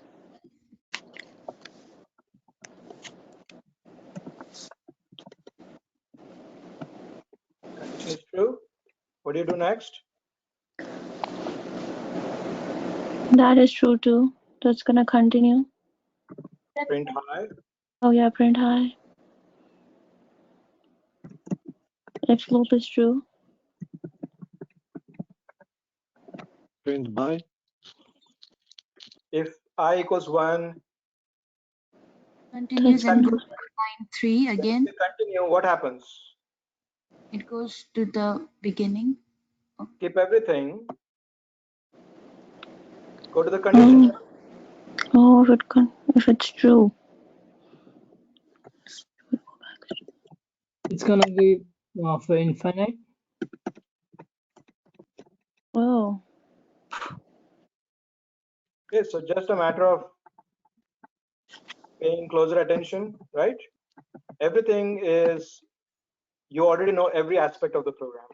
You know what it does, you know what a break does, you know what continue does. Okay. Now,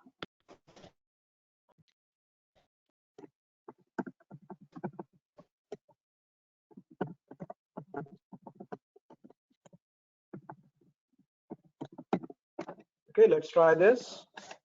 Starting from line 1.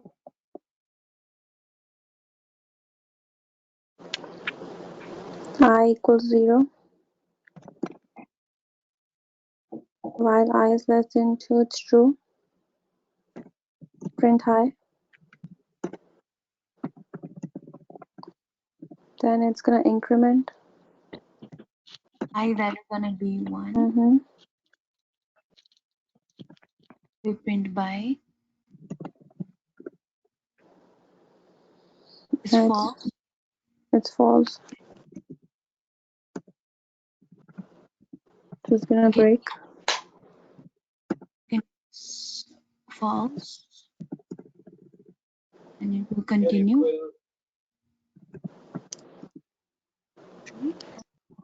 Continue. Okay, but there are no lines to skip here anyway. You are at the end of the block. Okay, so you go to the next line anyway.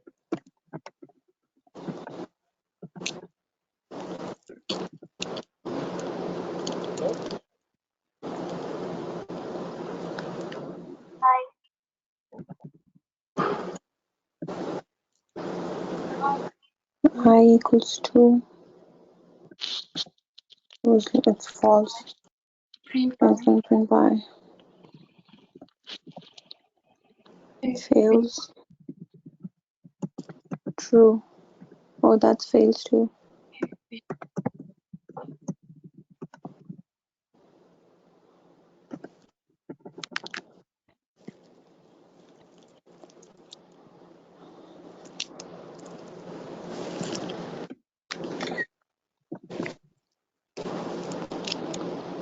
I becomes 3. While false is less than 2.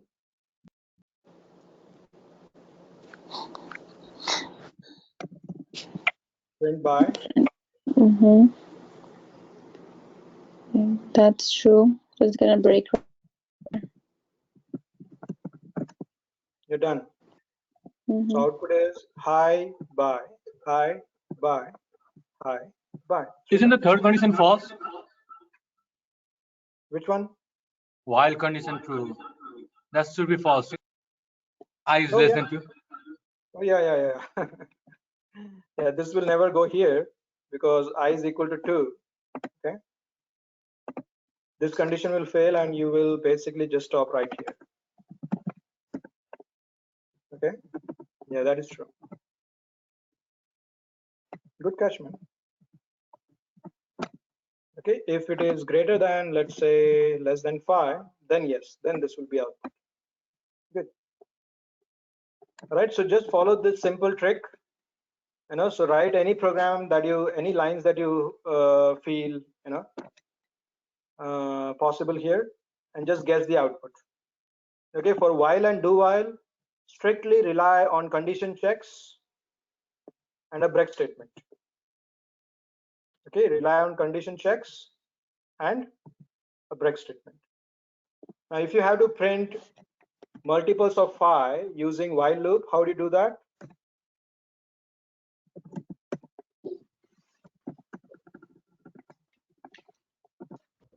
While loop.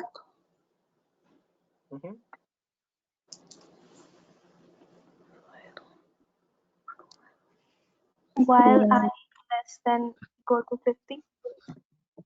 Very good.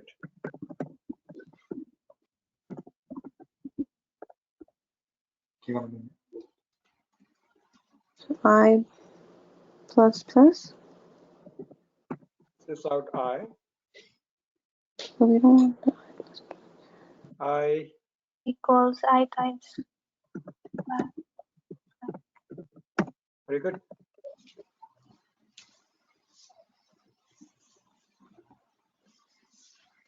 Okay, this will do. I is equal to phi.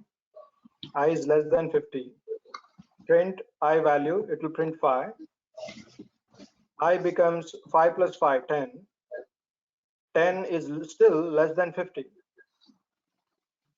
Print 10. I becomes 10 plus 5, 15. And you keep on going like that. Okay, this will be the multiplication of phi. Okay, so you can try to play with any logic that you want. Okay, so there is a condition. Until this condition satisfies, you can keep going. Okay, you can say E true if you want, and you can say if I is equal to 50, then break. You can do like this as well. It's always true. You keep going, and at some point when I becomes 50, you break. Okay.